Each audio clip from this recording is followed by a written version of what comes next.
Hello, friends, and welcome to So Say We All Stuff Our Stockings variety show telethon, an evening of friends celebrating storytelling as part of our fall membership drive. We are looking to swell our ranks with as many new members as we possibly can by the end of the year so that we start 2025 on the best foot possible and can afford to bring you all the great shows and workshops you've come to expect from us to communities that need them the most.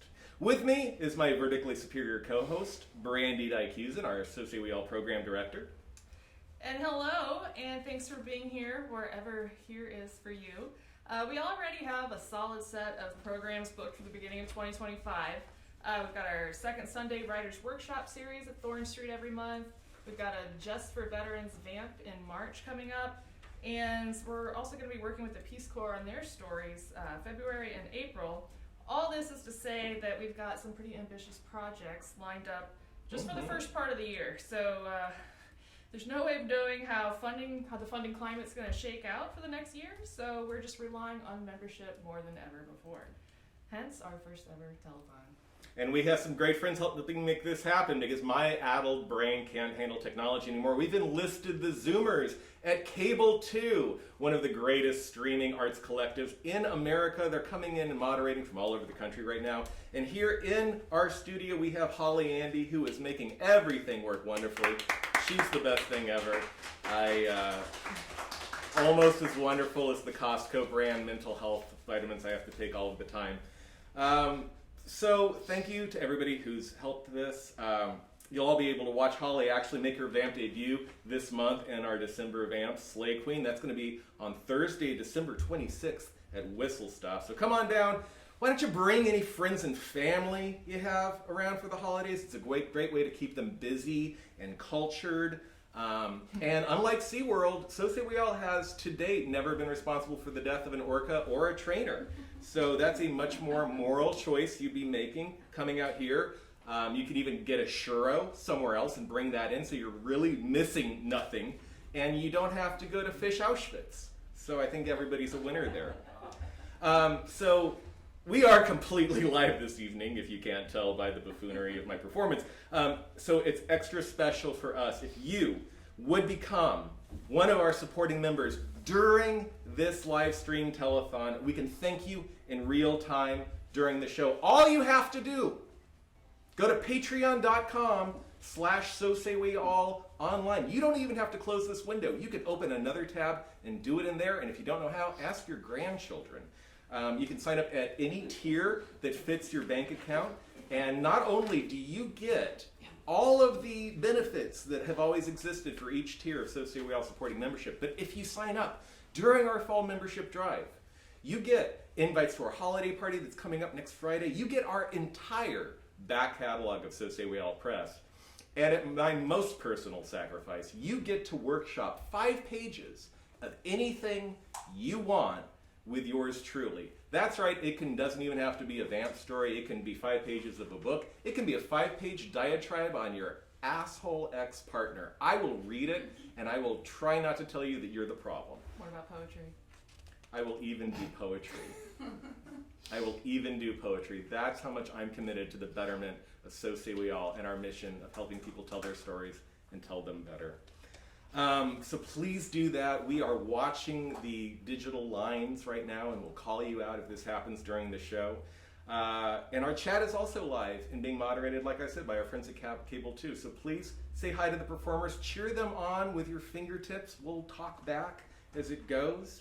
But right now, why don't we give you something to light up those lines with and start our show? How's that sound, Brandy? Yeah, bring it. God damn right. So now, you know our storytellers are all great writers and performers, but what you may not know is that a lot of them are triple threats. Some can fly helicopters. Some of them star in improvised one-person shows. Some of them even practice the dark magic of the dark arts of magic. And our first performer tonight, she does all 3, so please welcome, won't you, Julie Rowland to the stage.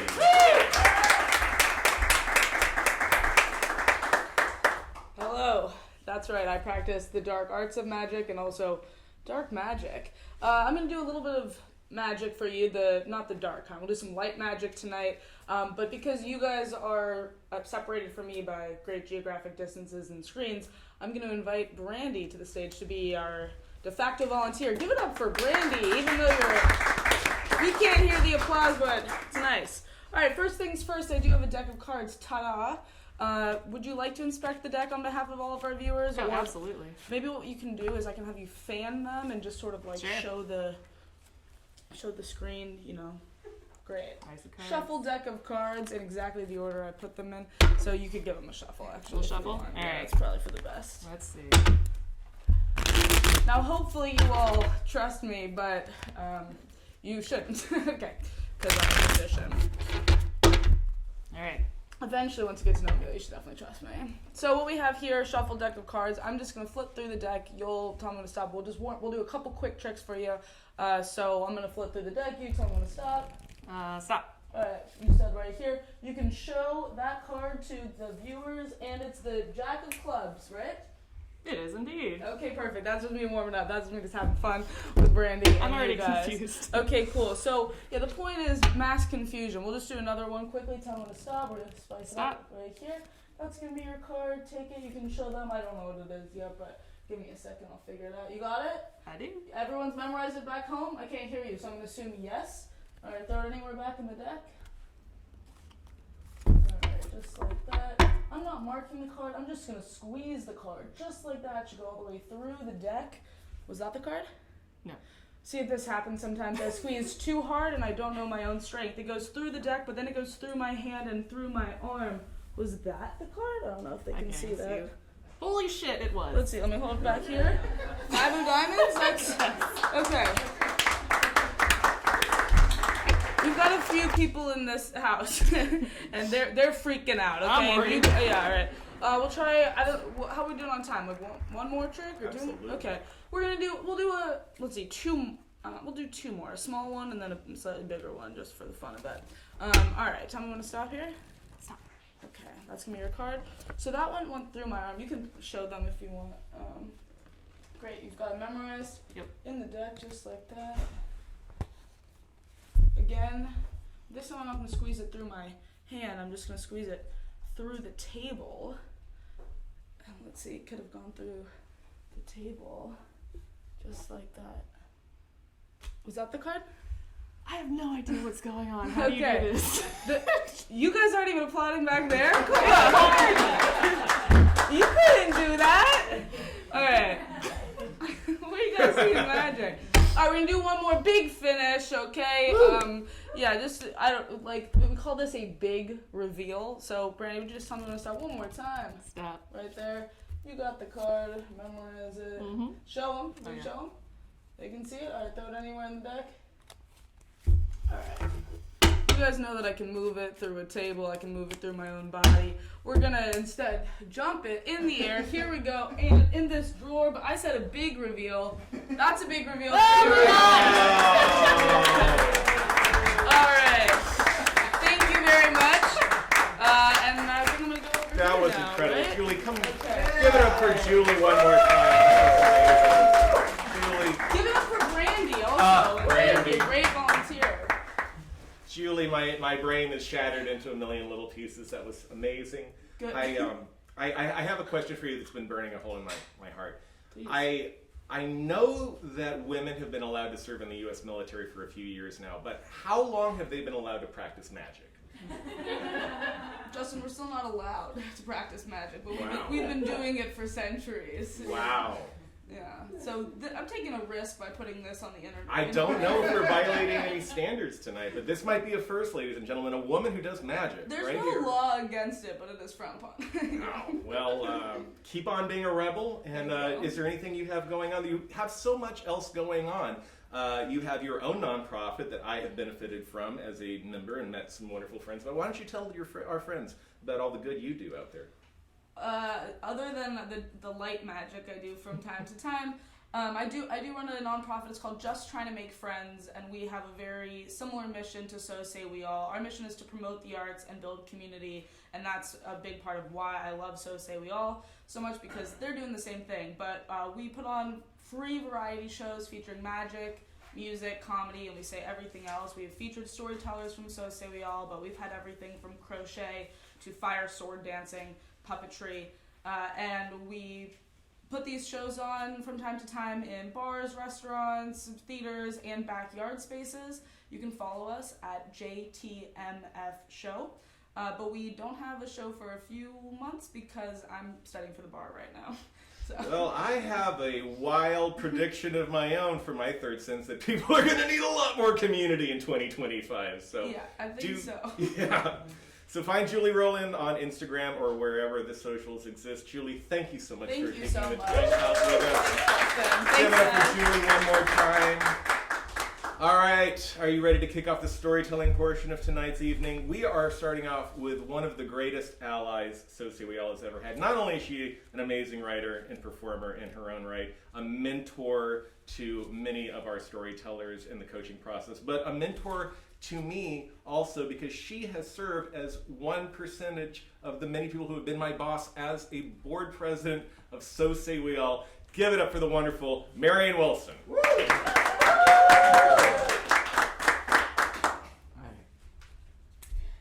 Hollywood and the gaming industry love blood and guts.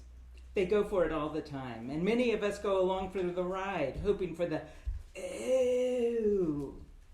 But there is some significant blood and gore that Hollywood skips. Childbirth. Yep, I'm gonna go there. After all, we all have it in common. Whatever our many differences, our births were big old nasty messes. With very few exceptions, Hollywood skips the mess.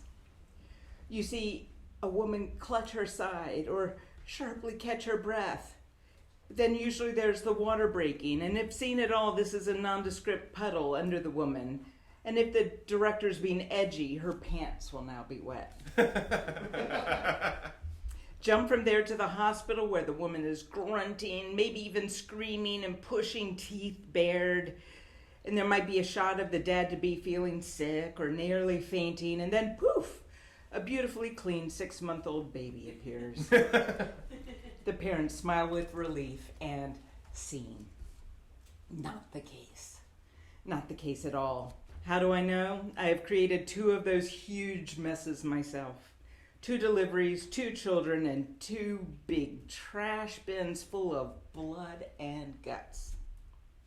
First, the semi-mess that Hollywood might allow you to see, the water breaking. This rarely happens, and when it does, it rarely happens like that. With the first child, I was lying in my bed, and I felt a faint trickle between my legs. I went into the other room where John was grading papers, and I said, either I just wet myself or my water broke. You would think it would be obvious, but it's not. By the time you're 9 months pregnant, your body has changed so much and betrayed you so often, like shitting myself out of the blue as I took a lovely walk, for example, that you just aren't sure anymore what is going on. Neither, for that matter, are the doctors. The only way they can really tell for sure is to do a quick test of the liquid they collect from your crotch. If it dries in some sort of crystallized fan pattern, then it was baby water or embryonic fluid. I like saying baby water because it reminds me of hot dog water. The liquid in which the hot dogs sit at various gas stations. With my second child, the water didn't break until I was well into labor. Here again, though, I wasn't entirely sure. I buzzed the nurse's desk and said very loudly, either my water just broke or my catheter came out. I'll come back to the catheter later. What happens more often, but again, not with every delivery, is that the woman passes the mucus plug. Let me say that again. Mucus plug. The mucus plug keeps the uterus a closed shop while the baby is developing. I was never aware of passing the mucus plug, but I must have. They just must have gotten mixed up with all the other mess. But I'm getting ahead of myself. I have determined that the main goal of the childbirth training classes that hospitals offer is to clue the future parents into the amount of gore about to befall them. The nurse teaching my first class pulled out a sample pad that hospitals offer postpartum women. Here's what a panty liner looks like. This is what a maxi pad looks like. This is what they give you in the hospital post-delivery. And they give you disposable underwear to hold it in place because you do not want any of that going home with you in your suitcase. That was my first clue. The second clue was when the nurses teaching the class told the room full of parents-to-be that we would be shitting ourselves in the process of delivering the baby. She said poop. And she warned all the birthing partners not to say anything about it when it happens.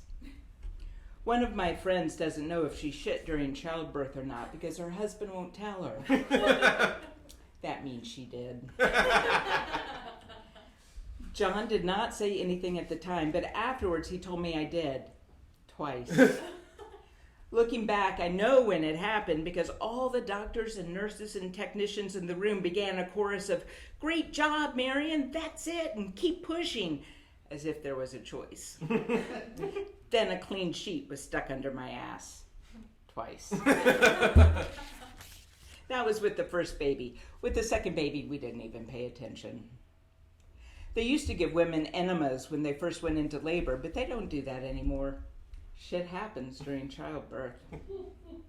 Now, back to the catheter. Catheters are not standard operating procedures for childbirth by any means, but they are if you have an epidural.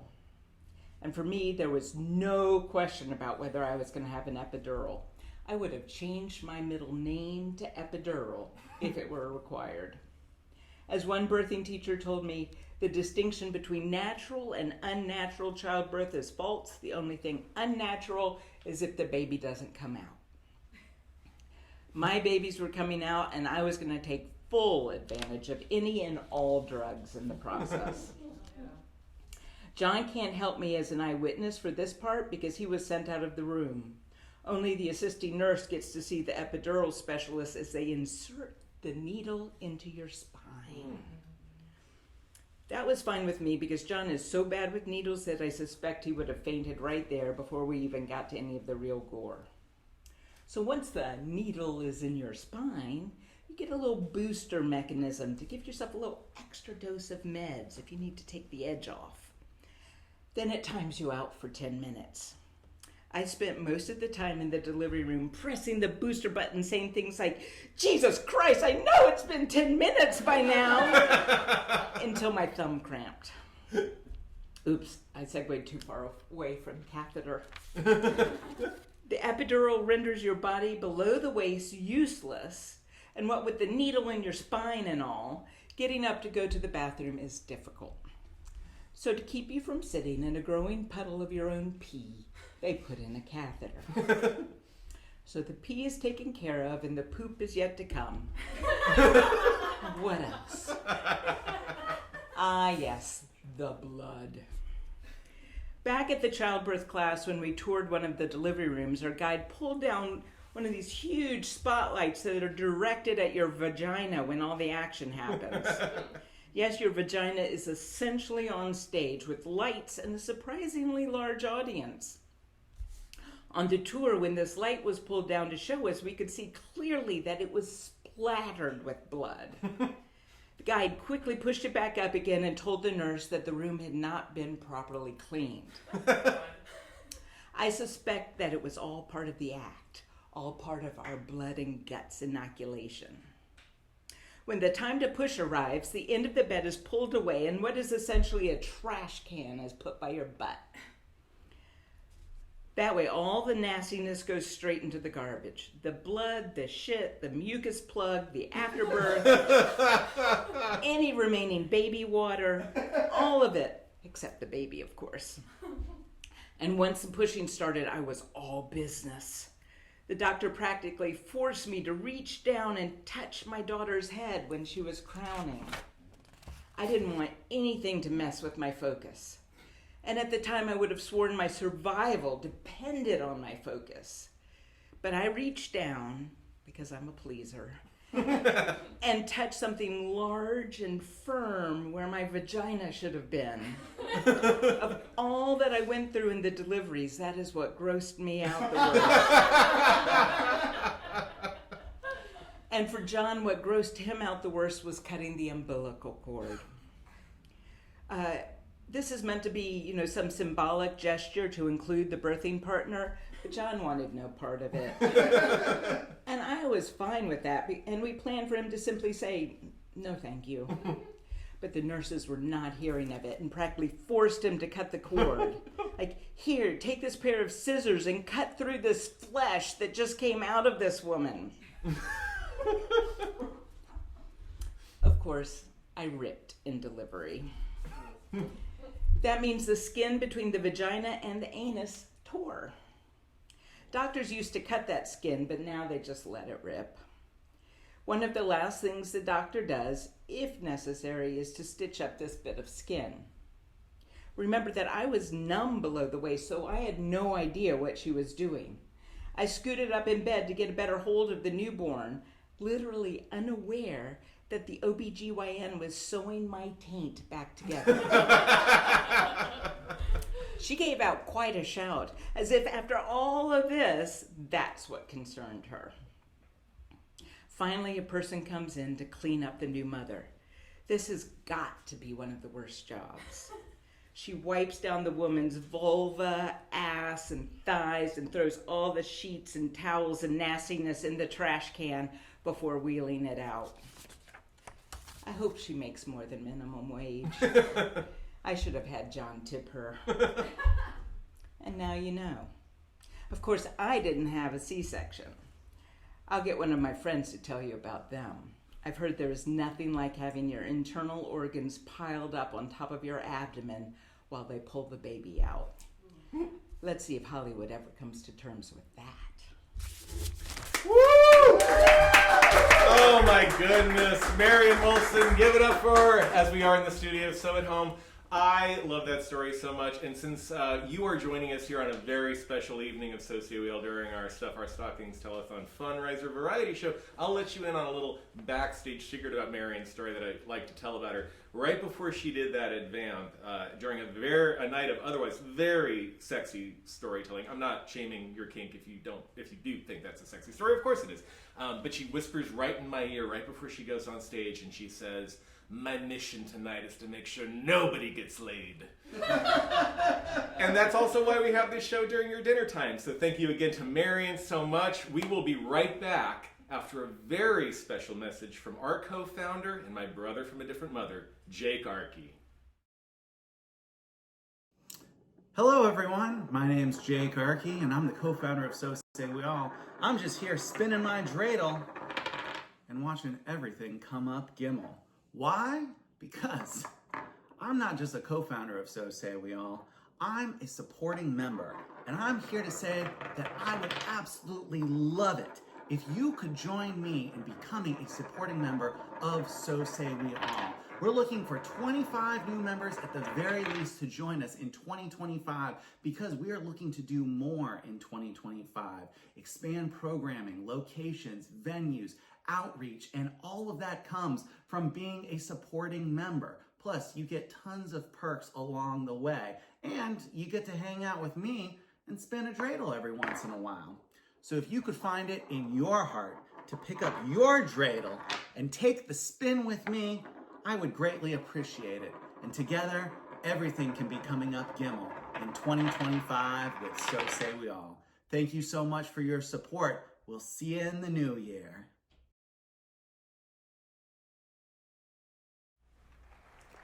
Thank you, Jake. Wherever you are, know that I am there with you, ready to turn your lights on and off each and every Shabbos you need me. Jake produces our Los Angeles VAMP Storytelling Showcase, so if you live in the LA area or are about to hop on a bus to move out there and pursue your dreams on the big stage, come on by, check out our shows, all of which we'll be listing shortly on our website, SoSayWeAllOnline.com. Now, I don't want to bring down the holiday cheer with this next segment, but we here at So Say We All received a very upsetting piece of news lately sent to us via X, the Everything app. So we know it's true. Holly, can we please put this image on stage? Thank you. Okay, this heartbreaking image. This is an image of an actual American child, little Timmy. And as you can see, he has no stories in his book.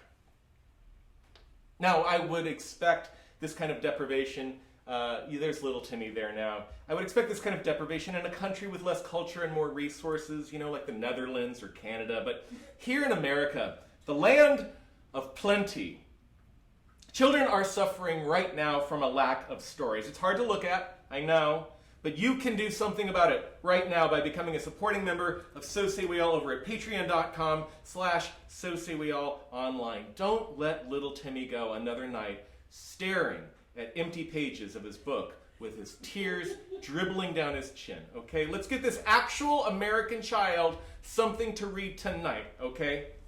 And maybe you don't like boys. That's fine. I don't like boys either. I don't find them very compelling. They have sticky fingers and they gum up my PlayStation controller, so let's get Timmy away. It's disgusting. Get rid of Timmy. But now look at this, okay? This next slide coming to you. This is little Molly. Little Molly is also an actual American child, and like I said, we got these off of X, the Everything app, so we know she's real. And as you can see, she also has no stories in her book. It breaks your heart where so few enjoy so much. Little Molly has to carry around these blank, slightly weathered pages over there with no stories in them to read.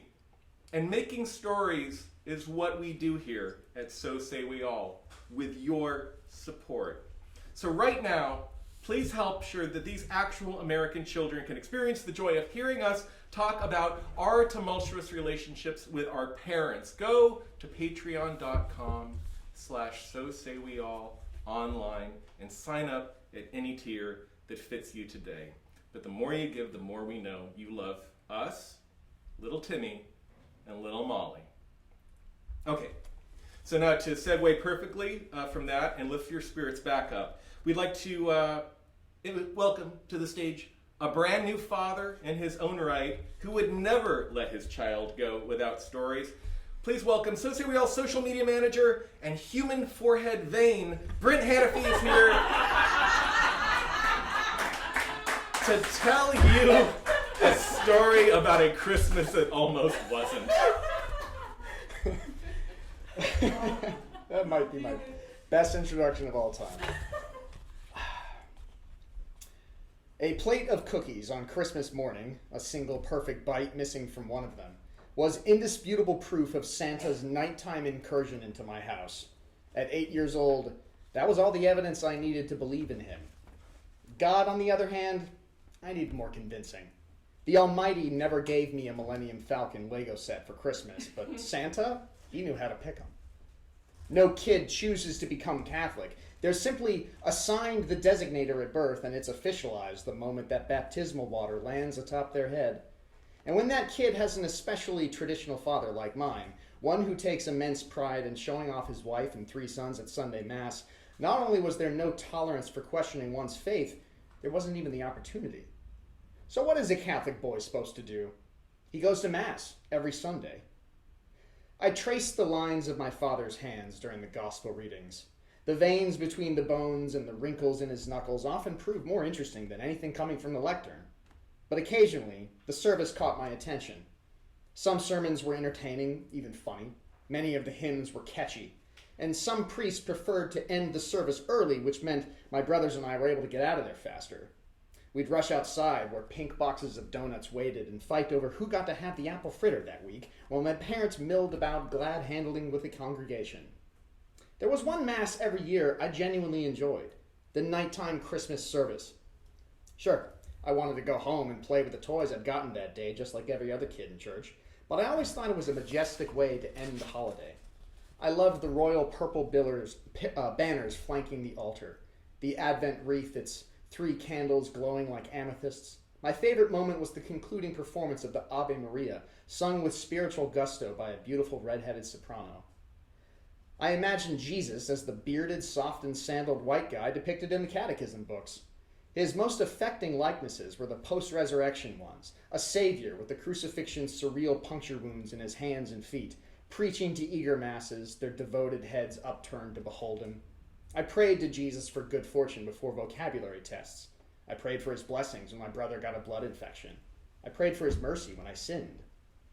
It wasn't until age 15 that I learned what any of this was supposed to mean. Confirmation classes unleashed an avalanche of dogma in my high school brain when all I wanted to do was play video games and understand girls. At a church retreat in the mountains, we teenagers cried, laughed, and heterosexually made out with each other by the bonfires. I emerged from confirmation with my first girlfriend, the belief that gay people lived in sin, and the official stamp of approval from the Lord our God, so long as I kept going to church every Sunday. None of that lasted much longer. In college, the only reason I got up on Sunday morning was to hydrate away hangovers. My dad wasn't there to drag me out of my dorm room for Sunday Mass, so I questioned why I ever had to go at all. College taught me all kinds of new and interesting things. I met gay people and learned that not only were they not living in sin, they were clearly living life better than anyone. I learned about beer, hookahs, cigarettes, communal bathrooms, and unshaven female armpits. I learned about socks on door handles, the reason for socks on door handles, and the obligation to wash laundry, including the socks I eventually and proudly put on door handles. I followed the college script and started to wonder if God even existed at all. Something was coming. I could feel it. The tantalizing prospect of atheism. An entire reversal of my dogmatic worldview. A chance to take my increasingly opinionated college brain for a joyride like a stolen Ferrari. After nearly 20 years of being told what to think, there was no way I was going to pass this up. I became obsessed. My wholesale everything must go rejection of God went hand in hand with the post-9/11 politics of the day. How could a just and loving God allow the levees to break or even permit Hurricane Katrina to happen in the first place? Won't someone think of the Iraqis, the invisible children, and the dudes who made that one documentary about how jet fuel can't melt steel beams? I was having a blast. I loved how subversive I was, checking out Richard Dawkins and Christopher Hitchens books at the library, which I took to public spaces on campus so people could watch me reading them. Because if no one sees you reading the premier atheist thinkers in the Western world, what's the point of reading them at all? That's how girls would notice me, I thought. They would catch a glimpse of this badass intellectual with his nose stuck in the God delusion, and they'd instantly want to screw my brains out. I wrote anti-religion articles for plucky campus zines, watched grainy short films about the God who wasn't there, and relished every classroom opportunity to slam the church. I was that guy. I thought people liked that guy. I was a liberal arts major after all, and I was being such a good liberal. Then I made the mistake of bringing those opinions home for the summer. My father is like me, stubborn, headstrong, and fiercely devoted to his chosen ideals. So to this day, I don't know why I ever tried any of that bullshit on him. What was the point of a religious debate between a kid who'd taken atheism for a brief spin and a practicing Catholic of over 50 years? Forget religion. Has a 20-year-old ever changed a parent's mind about anything? I suppose I wanted to plant my own flag. I wanted him to forget about the kid who traced his veins in his hands on Sunday Mass and see a free-thinking man with his own identity, while still expecting him to pay for my meal plan every year. During the next summer, California caught fire. From my dorm room window, I saw tendrils of flame high on the San Bernardino Mountains, and back home, the witch fire raged across San Diego County, barreling toward my house. I sat in my dorm, refreshing the local news every few seconds to see if my address appeared on the list of destroyed homes. The roads were closed, and I couldn't visit my parents, who had evacuated. My mom called me, her voice cracking. "Just keep praying," she begged. "Just keep praying." This was the first real test of my updated view on God. What good would prayer do? Prayer wouldn't make the brush any less dry, or the winds any less fierce. The house would certainly burn. As I refreshed that webpage over and over, I thought of a framed photo in the living room of my brothers and I wrestling with my dad, our faces red and happy from playtime. I imagined the glass frame cracking, the picture bubbling, the flames curling into the smiles. The roads reopened, and I drove home. The valley in a crescent around my house lay blackened, its features smoothed out, desolation stretching east for miles. The stunned trees in the driveway with branches stripped of leaves flash-killed in the heat. There it was, my childhood home still standing. I walked through the front door and past the framed photo. It was coated in a thin layer of ash. Outside, Dad used a ladder and sponged ash from the windows, his wash bucket blackening with every sudsy pull. My mom wore a face mask and swept up debris with a broom. When she saw me, she pulled off the mask and fell onto me with a fierce and trembling hug. "It's a miracle," she said. "God saved our house." As she cried in my arms, I saw over her shoulder what remained of the neighbor's house. 3 more houses next to it lay in heaps of twisted, blackened rubble and piles of ash. Steel rebar jutted out of broken concrete pillars. The tiled roofs collapsed and buckled like the covers of waterlogged paperbacks. I noticed no miracle. I praised no God. Did the nearest house burn because its residents were Jewish? I rode bikes with their sons in the cul-de-sac, bikes which now ran down their driveway in snaking ribbons of melted aluminum. What God does this? I felt a spark of indignation in me, that same spark that caused me to start holy wars with my dad at the dinner table. I wanted to ask all those questions at a loud volume, but I didn't. My dad kept scrubbing the windows free of ash, and I hugged my mom tighter. We gathered around the Christmas tree later that year, decorated in the same corner as it was for the last 2 decades. My family celebrated under an intact roof, behind spotless windows. And my dad, as he always did before we opened our presents, led our family in prayer. For a moment, I pretended I'd never read a single Richard Dawkins book. I bowed my head too. I tried to recall my vision of the white-robed Christ, the holes in his hands and feet, that perfect figure of goodness. But I couldn't see him. The only figure to whom I wished to direct my gratitude was a faceless firefighter whose name I'd never know, whose job it was to stand in front of an inferno for 45 grand a year. I mention none of this as my dad finished the prayer with his lyrical cadence of, "In the name of the Father, Son, Holy Spirit, Amen." My blood still coursed with questions and confusion, even a little rage, but I had to be honest with myself. I liked Christmas, and I liked it behind those walls, with the decorative fireplace burning bright even though it was a pleasant 70 degrees. The way the tree ornaments glittered. Our dog, his tail wagging happily as he tore into his annual stuffed bear. There was nowhere else I wanted to be. On Christmas morning, even atheists believe in magic. Thank you. Give it up for Brent Kennedy. Brent's going to come over and chat with me for a minute, but before we talk to Brent, we've got an important message from my friend Julia up in LA. Hi there, my name is Julia Lechner and I'm based in Los Angeles. I was really fortunate to get to participate in VAMP in both LA and San Diego this year, and there's a lot of things I love about the process. Every time I bring a story to VAMP, I unearth new details and angles that I hadn't previously considered thanks to those critique sessions and coaching sessions and getting asked interesting questions that make me dig a little bit deeper on the stories that I'm working on.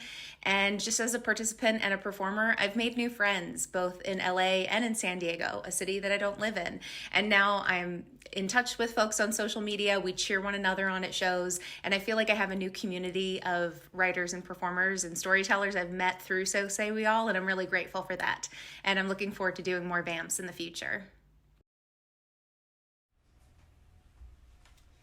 All right, thank you, Julia. Now, she lives and breathes storytelling. She's either always on stage with us or with The Moth up in LA. Or, Big fan. Yeah, anywhere throughout Southern California and sometimes New Jersey. So we're super grateful to have her as a member. But yeah, now we're going to talk to So Say We All's social media dude, our resident zaddy, and a little brother I never knew I wanted but would now die for. So, Brent, how many stories have you performed with us now? Oh gosh, 9, 10, 9 or something 10. like that. Okay. And why? What does So Say We All mean to you? Aside from, a nice little side gig. Well, I mean, I just think it's a wonderful way to reach an audience. Like everyone has a story to tell, even if you don't necessarily consider yourself a writer. Everyone's got something to say, and it's to have an opportunity to share it with an audience and have the story be cultivated in the way that the So Say We All process does it honestly is life-changing. Mm-hmm. Like, I first performed in 2018. That was my very first story. And I've just been doing it ever since. And like, I submitted after like going to the show for months, and I was telling myself that I was going to do it. I was going to do it, and finally I submitted, and I just haven't looked back since. Awesome. And you're known for being a bit tenacious around here, so you That's putting it politely, I suppose. Yeah, and you started your family, you moved up to Vista, you have a kid, now you're a little bit busy, but what did you do about that? How did you bring So Say We All? How did you lasso us into a way that we could be a little closer to you? Do you want to tell us all about? Oh, absolutely, yeah. My wife and I, we moved up to Vista this past January, and the day we signed our lease, we went into this bar, this brewery up there, because they had a Wi-Fi, and I had my laptop, and we signed our lease, and I took a look at they had a stage, and it looked really, really good, and I was like, I'll bet we could do a vamp show up there. And so at Insane Brewing Company in downtown Vista, we started a show, and the first one was last year. Oh gosh, I can't remember what month it was, but in any case, we have now done three shows up there. The next one is going to be February 10th. I'm going to be hosting that one, which is pretty awesome because I'm looking forward to getting back into hosting once my son is a little bit older and more predictable. Good luck with that. Yeah. But yeah, no, it's great. There's been an appetite for storytelling up in North County, and it's really cool to have met that need. Yeah, well, we're grateful you went out in the world and did that. Well, thank you for your story, and thanks for sitting and hanging out with us. Absolutely. And next, we're going to have a little chat with, so you can exit that way, and we're going to bring in Joe Hudak, another one of our staff members. Woo! Hello, Joe! Nice little hat there, buddy. Thank you so much. And Joe. So Joe used to produce our Vamp shows. I did. Until he got too busy with your 5 other nonprofits that you help out with. I do, yeah.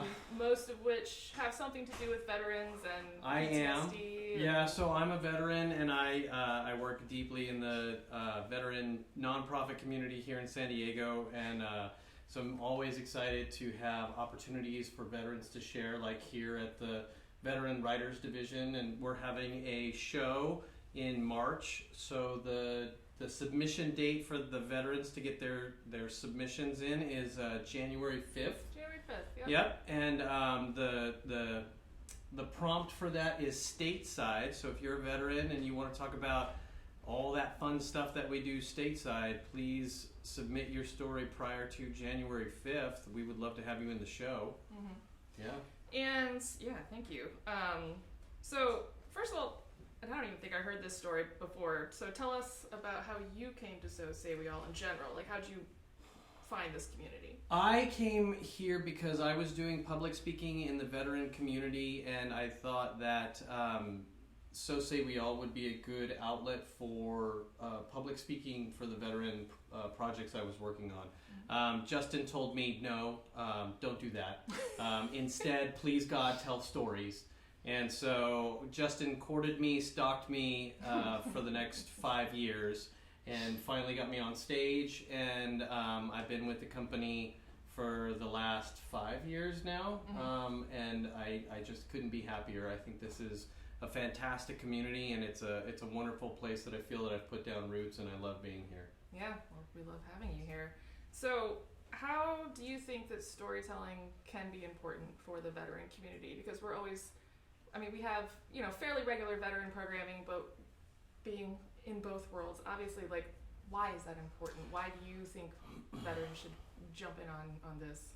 I mean, veteran storytelling is an important part of the veteran experience, right? So veterans, there is a civilian-military divide where there are civilians who don't want to intrude, they don't want to ask, and there are military folk who believe that they're not going to understand what happened. And in that divide is where we get together as a community, right? Because honestly, the content of the story is not as important as the emotion of the story. I can connect with anyone at any time on an emotional level when we talk about fear, when we talk about joy, when we talk about things of that nature, right? The content may change, but it's the emotion that connects us. Mm-hmm. So veterans trying to discuss what happens to us when we're deployed, when we're in service, even stateside, what that is like on an emotional level is really where everyone gets to learn from experiences, right? And those shared experiences are what help us to grow as a society. Awesome. Well, thank you. Thank you for all that you do with us and with the general community. Really appreciate that. Thank you. Appreciate you. And next up, we have storyteller Tim Cole. Christmas mornings at Mom and Dad's home in Paradise Hills were simple because it was just Bob, Terry, and myself. And Christmas was my mom's favorite holiday, and she was really the one who put everything together and made it special for my dad and myself. Every Christmas morning growing up, and when I came to visit, Mom would wake up chiming, "Merry Christmas, Santa was here." It says, "Mom, I'm 43. She made us coffee. We'd spend the morning opening gifts while listening to Nat King Cole's Christmas album. We had scrambled eggs and sausages for breakfast and those orange rolls with the melted icing on it.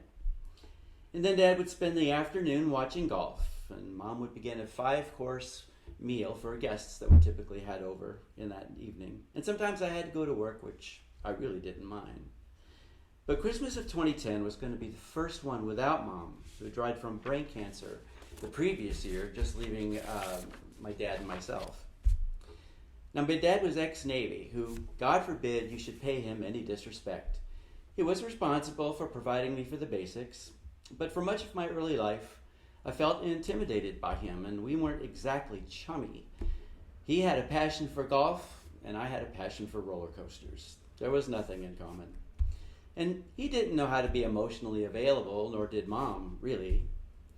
Well, just before Christmas that year, I thought it would be a nice gesture to spend a month with Dad so that we wouldn't be alone for the holidays. And he welcomed me in. But I also saw an opportunity to bury any ill feelings and start a new bonding venture for our relationship with Mom now gone. He was 78 years old and alone in this big house. And outside of seeing his buddies on the golf course, he really didn't have much of a social life. And without Mom, I had no idea what to get my dad for Christmas presents. On the meager wish list that he gave me were Titleist golf balls and a gray sweatshirt. Well, I was working at the Crypt Adult store the night before Christmas Eve when my coworker Roger was putting together these gift baskets of adult toy accessories. And we were kidding around about how funny it would be if I would give my surprise dad with one of these gifts as a joke, but he told me he recently browsed a single-site or two. And I told Roger such a gift might spark up my dad's social life and maybe nudge him into messaging back the woman who emailed him, and she was getting out of a swimming pool wet with a red floral rubble bathing cap. I wasn't really going to follow through with the idea, as much as I loved envisioning Dad opening up a trick peanut can full of spring-loaded penises. But to him, not so funny. Around 10 p.m., the store phone rings, and it's my dad. And I said, "Well, Dad, we were just talking about..." And he interrupted in a shaky voice. "Son, are you busy? Is there a way you can come home right now? I don't feel right. I don't know if I'm having a heart attack or a stroke." I felt a sudden panic, as if a bomb exploded, leaving me trapped in a burning room. "I'm coming right home. I'm calling 911. Don't try to get up. Don't go downstairs." I bolted out of the store, abandoning Roger, got into my little blue PT Cruiser, and took off to the house. On the way, I called 911 and Dad's next-door neighbors. When I called Dad back, there was no answer. Luckily, the freeway was clear, and I had my windows rolled down because my head was swimming, and the cold wind rushing in sort of soothed my nerves. And then I started thinking about all the things that Dad had done for me. He bought me my first car in high school. He let me live under his roof rent-free well into my 20s, and every once in a while, he'd slip me a few bucks just because. Although it seemed like an hour, it took only 15 minutes to get to the house. The paramedics and his neighbors were there, and Dad was in his recliner, conscious. I watched as they hooked him up to all this monitoring equipment. And then they brought my dad to an ambulance, and then off to a Chula Vista hospital they went with me in hot pursuit. And I was amazed just how suddenly life's plans can change. To celebrate 10 years of living in my North Park apartment, I was excited to go back and paint and redecorate. when I moved for the Happy New Year. But then I was thinking I'll probably have to move out now and take care of my dad, quit work, cancel my road trip, and take care of all of Dad's business affairs. At first I thought I was being selfish about how I was feeling that way, but I was just simply making a mental list of everything I was going to have to do, in the worst case scenario. I arrived at the hospital. Dad's already been taken somewhere to be poked and prodded, which was ironic because it could have been in one of the gift baskets that I was thinking of giving him. They ruled out two major things. He wasn't having a stroke nor a heart attack, so that was a relief, and initial tests were coming back normal. They were going to keep him overnight for observation and to wait for the results of other tests. While still waiting for his room to be ready at 3 a.m, I was assured that all was fine and that I could go home. I left my dad lying on the bed, staring sadly at the white tiled ceiling, his eyes pink and watery, and I never even seen him cry, not even after Mom died, his wife of 56 years. Now it's Christmas Eve, she's gone, and now he's come face to face with his own mortality. After a sleepless night in the same room I slept in growing up, I called in the morning to check on Dad, and he told me that he was feeling a little better, although spooked. I went to the hospital and I walked into his room. He was in his bed and his next door neighbors were there, and they even brought him flowers. Later in the day, as his face was striped with the afternoon sun shining through the vertical blinds while he was watching golf on the television and enjoying his IV drip, Dad started to recount to us a series of events from the night before. He had eaten dinner, had dessert, enjoyed a cocktail. Later on, he was in his recliner watching television when suddenly he started to feel like he was melting. He mentioned something about not being able to feel his arms when he raised them while having the sensation of being mildly electrocuted. The neighbor suggested, well, it sounds like that you had an anxiety attack. And then suddenly an intense shock of relief hit me like a bolt of lightning, as if I had suddenly discovered an escape out of that burning room. And I crossed my fingers and I asked, Dad, that dessert, by any chance, did you happen to eat a funny tasting brownie that I had hidden way in the back of the freezer behind the frozen roast beast? No, that's what he told me. Oh, didn't make me feel any better. And he said, but then I had a cookie in the refrigerator though, and I was still skeptical. And then he said, I took one bite and I gobbled the whole thing down because man was it good. Houston, we have isolated the problem. Oh, Christmas treat. I sat by his side with a dropped jaw as he remembered some years ago he had shared a joint with some buddies of his on the golf course. The side effect was much milder, but then he said, I didn't care much for it at all. I said, it handed me a bummer. Still not 100% convinced that that's what happened, I was anxious to get home to confirm my suspicions. When I got there, the first thing I did was check the kitchen trash, and sure enough, right on top was a shiny, clear, crinkly cellophane wrapper with a cannabis warning label in plain view. I called him immediately. He said, Dad, you owe me $10. After a better night's sleep, I wake up and it's Christmas. And on a crisp, clear morning, I drove through the silent, deserted streets, past houses where other families were inside, ripping open their presents, and kids playing with their new toys, and adults looking for batteries to put in their adult toy. I'm hoping Dad would be released, but also worried the police were going to be waiting there to arrest me for elder abuse. At 11 a.m., this handsome doctor came in wearing his white coat. He's carrying a clipboard book. It's Mr. Bow, he says, perplexed, stroking his beard. We can't find anything wrong with you, so we just want to run a couple more tests, to which we stopped him and told him about the after-dinner delicacy. I could read his mind by the look of disbelief on his face. We went through all this because you ate a pot brownie. He slapped the clipboard shut and all he said was, okay, all right, let's see if we can get you out here by noon.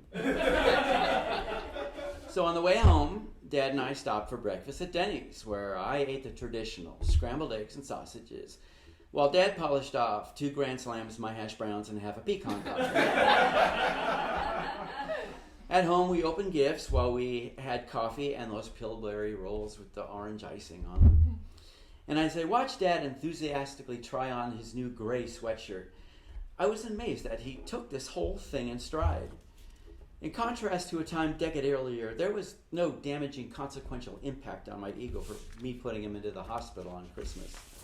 But with Mom alive, I'm sure it would have been a different story.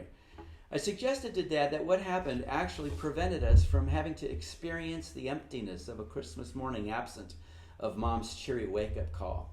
And he agreed. Oddly, the experience bonded us closer together, and that was another great unexpected gift for the both of us. A few years later, he started dating one of my mom's best friends, who would become his second wife. For Christmas one year, I slipped into his stocking a blister pack of herbal Viagras that we sold at the crypt. And before long, he was asking me if I would add them to his monthly delivery of medicinal gummies. Thank you.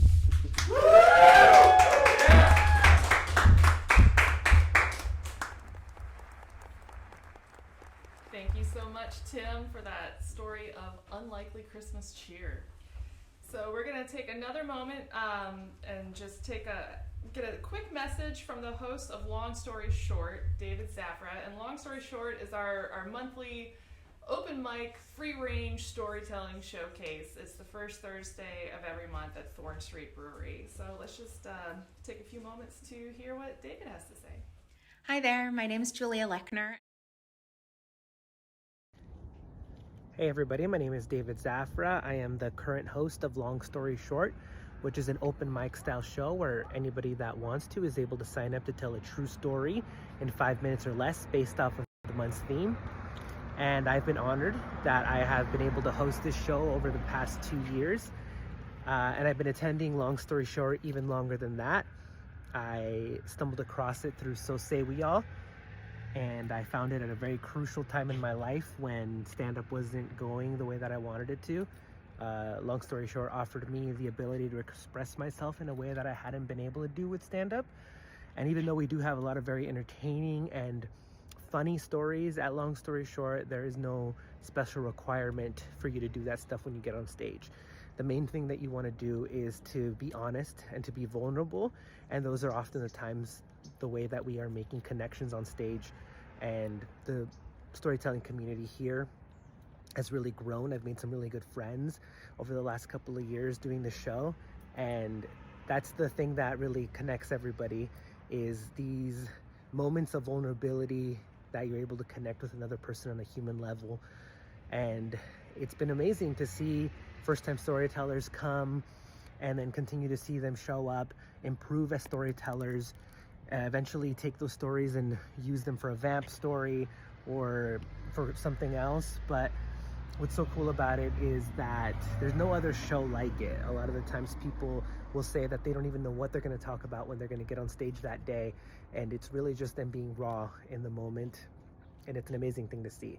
I hope that we can continue to do it, but we are partnered with So Say We All, which is a nonprofit, and so we are depending on your donations. I need people to be able to be partners and to support us, and that way we can continue to do these, because I think these shows are very important, especially at a time like this. People need the ability to express themselves and to be truthful and to be honest. So I hope that if you're watching this video, you're moved in some way to help us out or to spread the word or do whatever you can. But I want to be able to see these shows continue, so I appreciate you guys taking the time.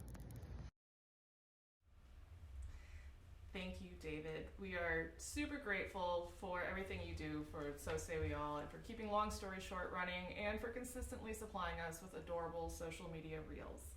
And now we're going to hear from another storyteller, Jordan Coburn. Thank you. This is a cheerful story about the state of women's rights in America.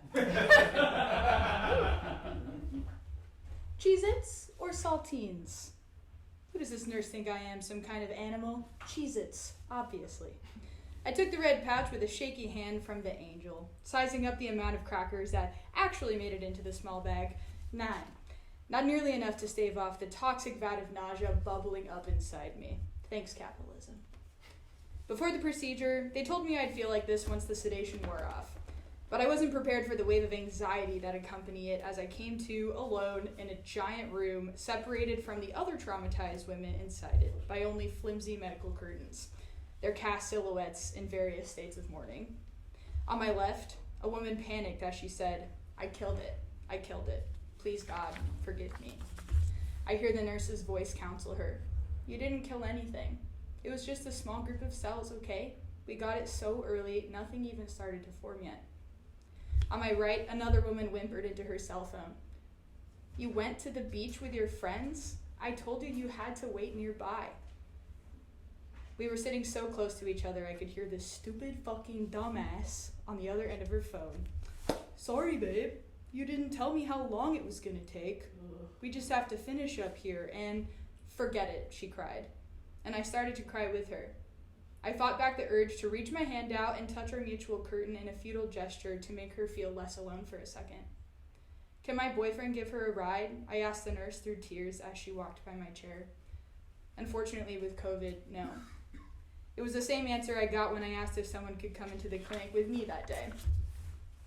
As I walked into the Planned Parenthood earlier that morning, I thought about how I got there, for what was now the second time in less than 6 months.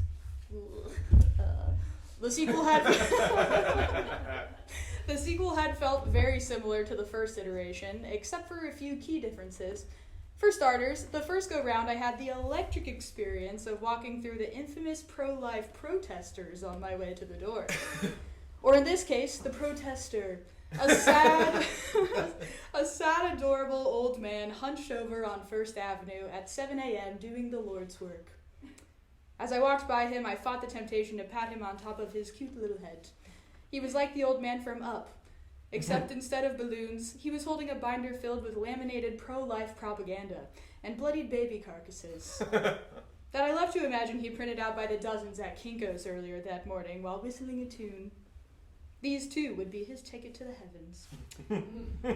I passed him with a soft smile, feeling like that was the least I could do for a man who was watching a murderer just slip right through his fingers. I mean, brutal. "You're not even going to try to trip me or something? Pray for a sprained ankle? Nothing?" When I got to the front desk, I paid for my abortion with the stimulus check debit card that our anti-choice conservative government reluctantly passed. A transaction that, despite the present circumstance, brought me immense pleasure. If this is what exploiting loopholes felt like, I suddenly understand the appeal of being a Republican. The first procedure went all right, except for one small hiccup. A hiccup the doctor labeled as potentially fatal, but nothing to worry about.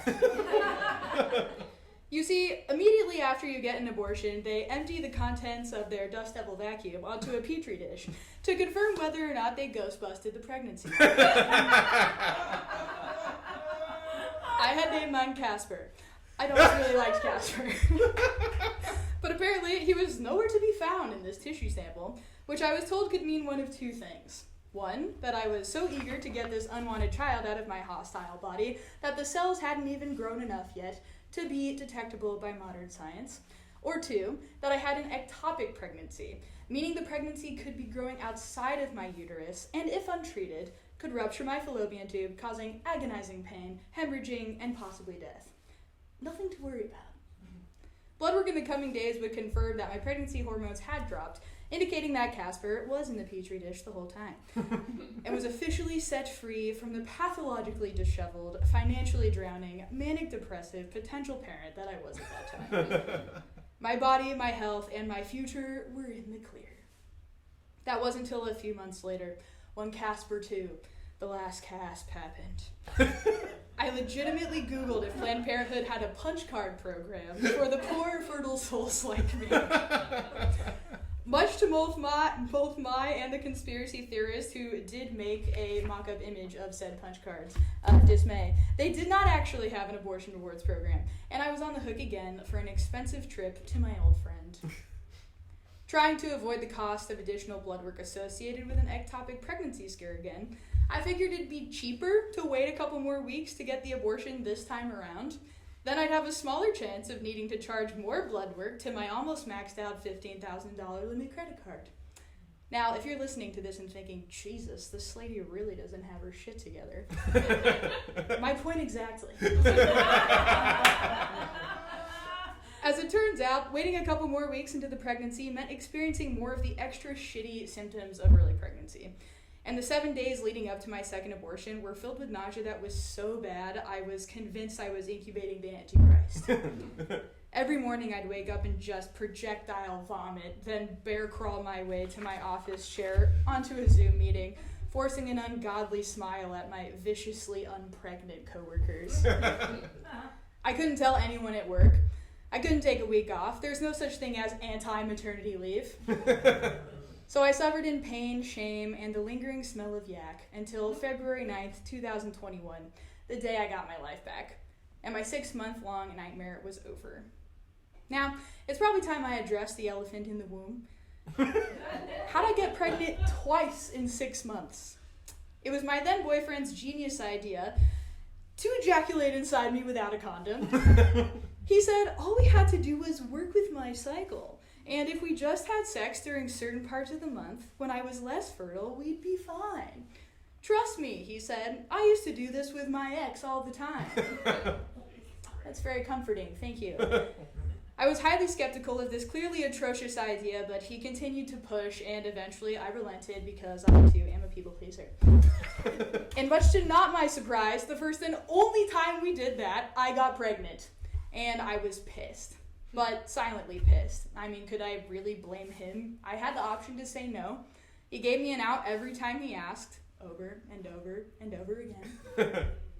It'd always been highly inconvenient to my partners that I wasn't on the pill.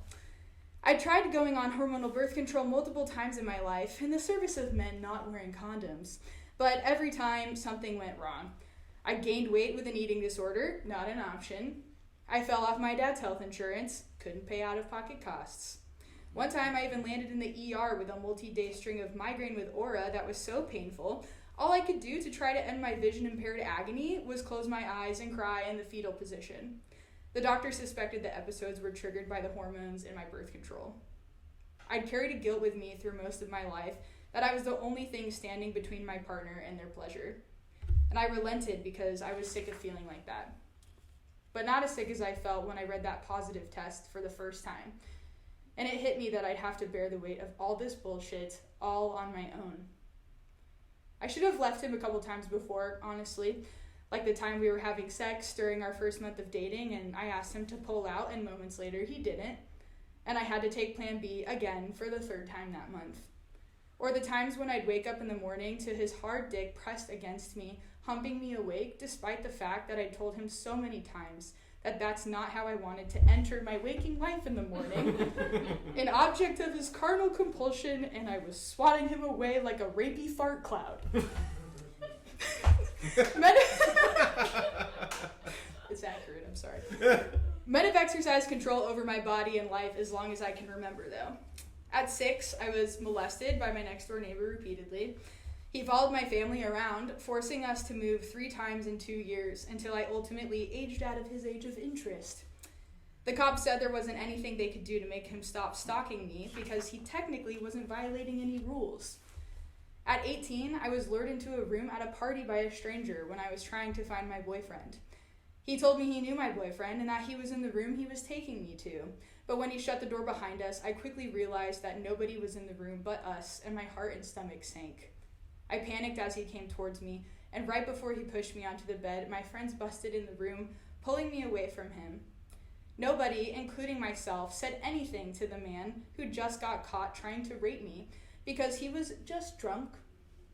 At 19, an unhinged Hunter S. Thompson wannabe from OkCupid stealthed me the first time we had sex, pulling the condom off without telling me. When I finally noticed what he did, I let him keep going because I didn't think it was that bad in the moment. When I told him I didn't want to see him again after that, though, he proceeded to stalk me, and he emailed me incessantly and unsolicitedly chapters of the shitty sad boy book he was writing about me, romanticizing that one night we had together. At 21, people who I thought were my best friends got me drunk to the point where I'd fallen and cut my knees on the ground twice before they took me into their apartment and had sex with me. Something they'd asked to do with me before sober, but I had said vehemently no to so many times. But this time, I got drunk and didn't say no, so that doesn't count as sexual assault. At 22, 4 men on separate occasions forcefully and painfully shoved their dick in my ass without asking, But it didn't count as rape either because they were already in my vagina, so I just let them keep going even though it hurt so bad. At 23 on a business trip, my boss asked me if I wanted to go up to his hotel room and have sex, and I said no. And he fired me 1 week later and defamed me to my coworkers, calling me unprofessional and a pain to work with. Then too, I said nothing. And by the time I was ready to try to pursue any legal recourse years later, the statute of limitations had passed. In every single shitty instance, it's all about control. And a woman afraid and trained to not say or do anything about it. And I need all of that to end. When I got the news notification on my phone at 5:40 p.m. on May 2nd, 2022, that the Supreme Court was planning to vote to strike down Roe v. Wade, my ears started to ring and I lost my night to silence. Sick and shaking, I stayed on the phone with the guy I was seeing as he tried to give me space to vent. But I was past the point of venting. I had no kinetic energy left inside me, just pain. My soul was truly crushed and I was in mourning. That my freedom and the freedom of the women I shared a recovery room with that day is soon to be gone, and in its place, the perpetrators that punctuated their pain given a place to flourish. Like the breed-thirsty church whose indoctrination leaves women on the other side of the curtain weeping with guilt, and will now leave them weeping again, this time carrying their children of rape or incest. Or the selfish, reckless men who could knock their partners up, but couldn't even be bothered to pick them up from their abortion on time, and left them waiting alone on the curb like the deadbeat dad he was sure to have been. I wish I had an idea of what I'm supposed to do now, how I'm supposed to fight. How do you convince a person of something so undeniable as the right to decide when you become the host of a financially and biologically draining organism? How do you even find the words to make someone understand that it's sick and twisted to force motherhood on a person? Or that my future should be dictated by bitch McConnell? Sometimes I wonder if I should swing by Planned Parenthood for old time's sake and bring my old man protester friends some flowers and an invitation to chat. We can sit down on a bench side by side. I can flip through his murder binder as he flips through my gender studies textbook, which will definitely include a picture of titties at some point, by the way, so it's not a fair trade. And we can pretend for a moment that we respect each other's opinions. And imagine a world where we didn't have to fight anymore because we knew that we were both coming from equally valid, lived experiences that left us with the legitimate views that we had. Psych. That guy can suck my fucking dick. Merry Christmas.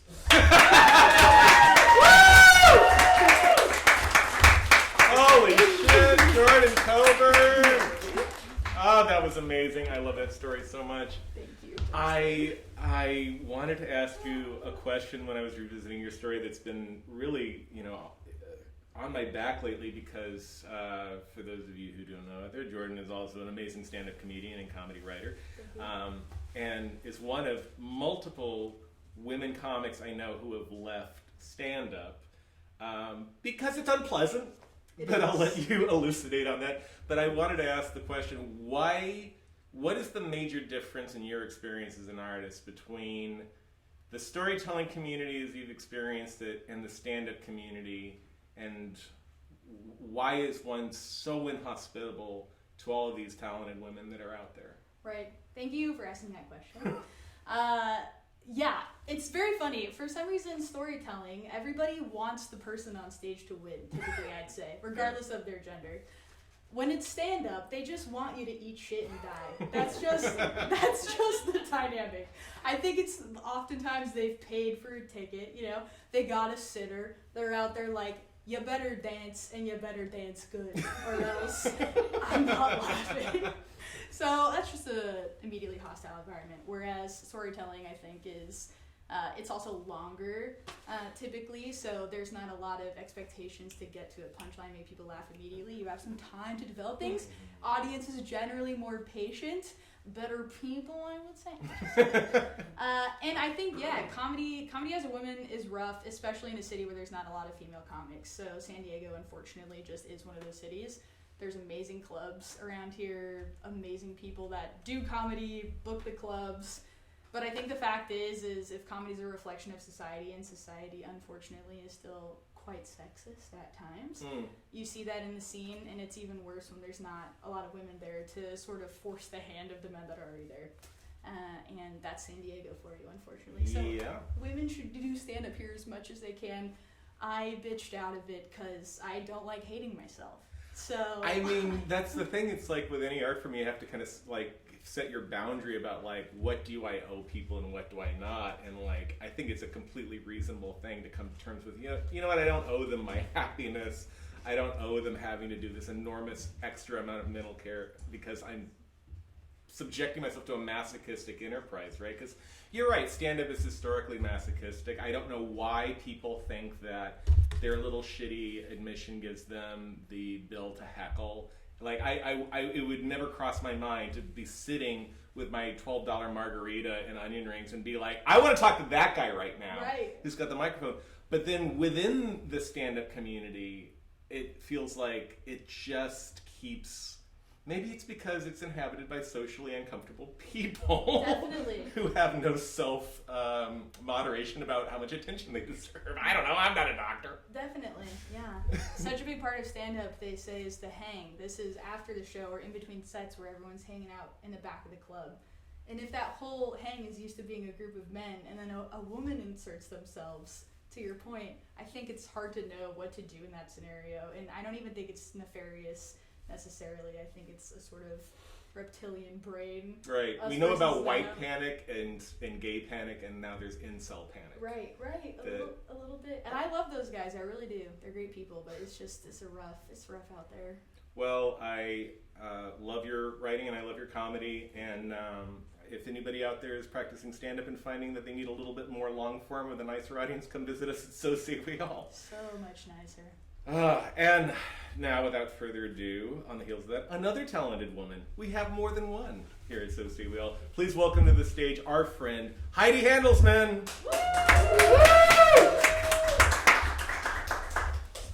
December 25th, 2002, New Rochelle, New York.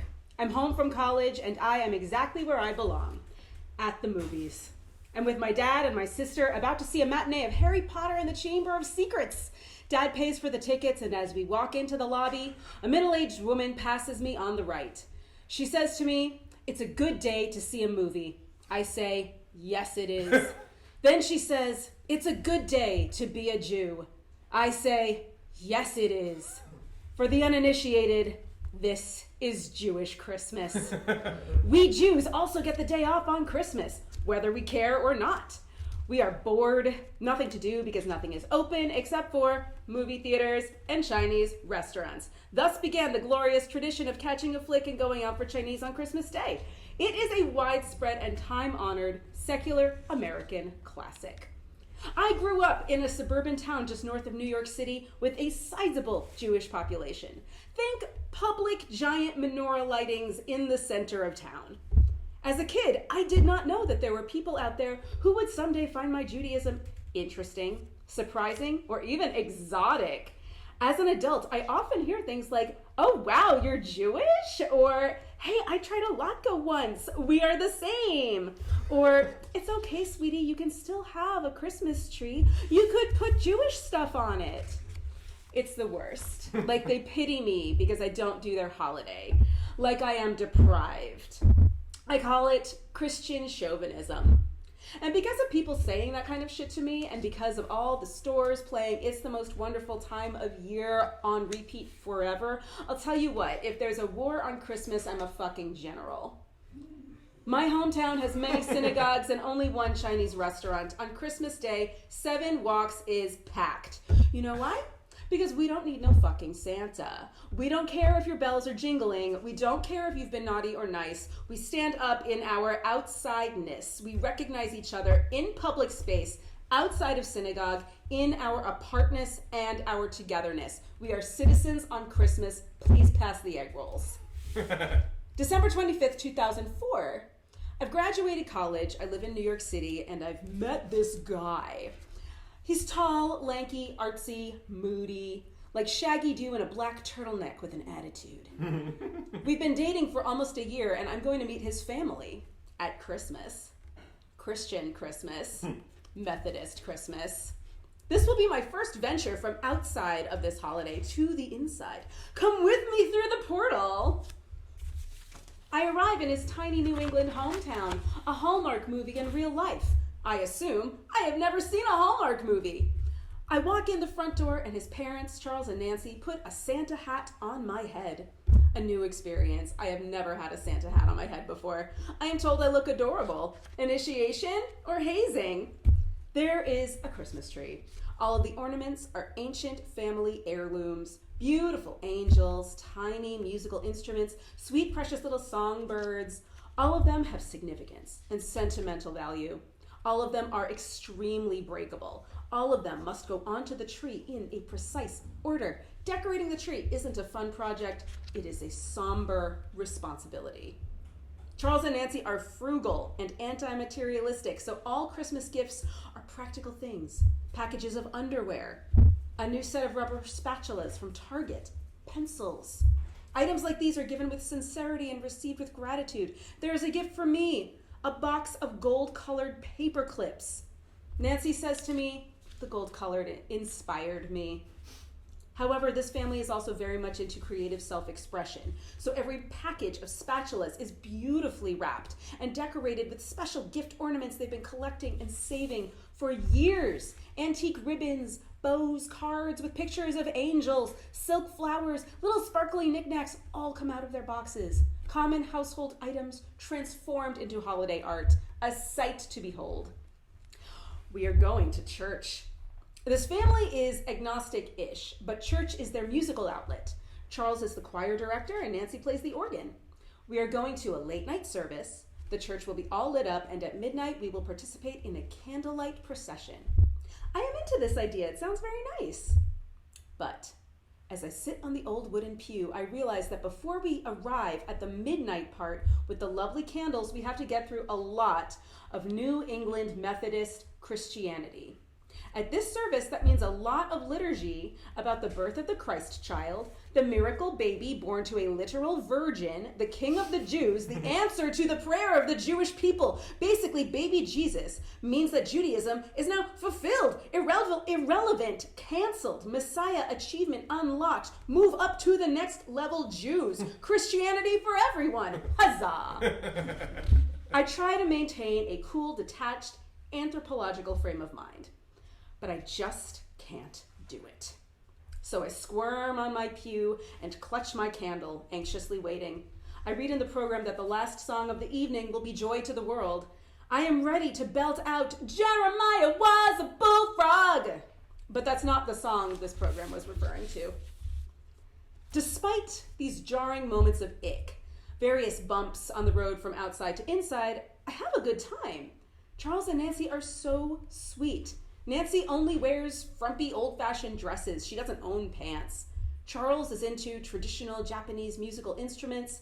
They sing together while Nancy plays the piano. They are so wholesome. I am convinced they time-traveled here from a bygone era or popped out of a storybook. And they show affection for each other. They are nothing at all like my New Yorker parents. My mom, the smart-ass attorney, and my dad, the perpetual workaholic. Although they are affectionate towards me and my sisters, I have never seen my parents hug or kiss each other or even say nice things. They only scream at each other. Behind closed doors or in the same room with us, doesn't matter. They finally divorced when my youngest sister finishes high school, and we are amazed they lasted as long as they did. So being here in New England, I think maybe this is how parents are supposed to behave. And I spend every Christmas with Nancy and Charles for a whole decade. They become my fake in-laws because their son and I never actually get married. We all just settle into each other. I get to know cousins, aunts, uncles, racist grandmothers, family, friends, and coworkers during those 10 Christmases. I cherish being part of this family. I look forward to Christmas every year. We develop our own traditions. Hot drinks by the fireplace, playing gin rummy and Settlers of Catan, taking evening walks to see this one's neighbor's over-the-top light display. The Santa hat becomes my Santa hat. The next year, Hanukkah falls at the same time as Christmas, and I want to light the candles. I'm not very observant, but lighting candles connects me to my community, my history, the ancestors, sending light into darkness, and so forth. Nancy procures a leftover menorah from a friend of hers who grew up Jewish but more recently accepted Jesus Christ as her personal Lord and Savior. Thanks, Nancy! Everyone in the family watches as I light the candles and recite the blessings in this creepy way where my religion is suddenly on display, like I am spontaneously performing a one-woman production of Fiddler on the Roof. Nancy is enchanted. Every year going forward, she wants me to light the Hanukkah candles for everyone, whether it is Hanukkah or not. And she always wants it to be the 8th night, whether it is the 8th night or not. The next Christmas, my boyfriend gives me the first couple seasons of Lost on DVD. Remember DVD sets? We love watching this show together. Great gift.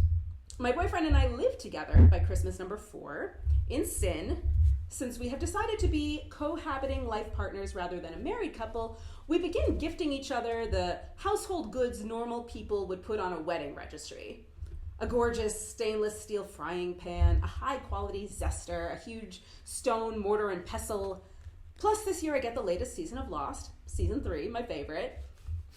Next year, I skip church, which I feel bad about because I miss out on Charles and Nancy's concert of music I hate. I receive another Lost DVD set. The show is getting weirder. The writer's strike is on, but we're still watching, still taking the leap of faith that everything will go right. The next year, Christmas number 6 now. Nancy is stressed. Worse, Nancy is emotionally distraught. The fun parts of the holiday are too much work for her, and she accuses everyone of taking advantage of her giving nature. My boyfriend and I take over every step of making dinner, but we don't do the dishes right away, so she does them herself before we even sit down to eat. She grumbles over and over about how everyone treats her as the scullery maid. I begin craving lo mein. I suggest that maybe tomorrow night we go out for Chinese. I am told that the Chinese restaurants in this town are terrible. How do I feel about Thai? I receive another season of Lost, despite how the show is going steadily downhill. This is officially a gift-giving running gag. During Christmas number 7, in a fit of tears, Nancy goes upstairs alone.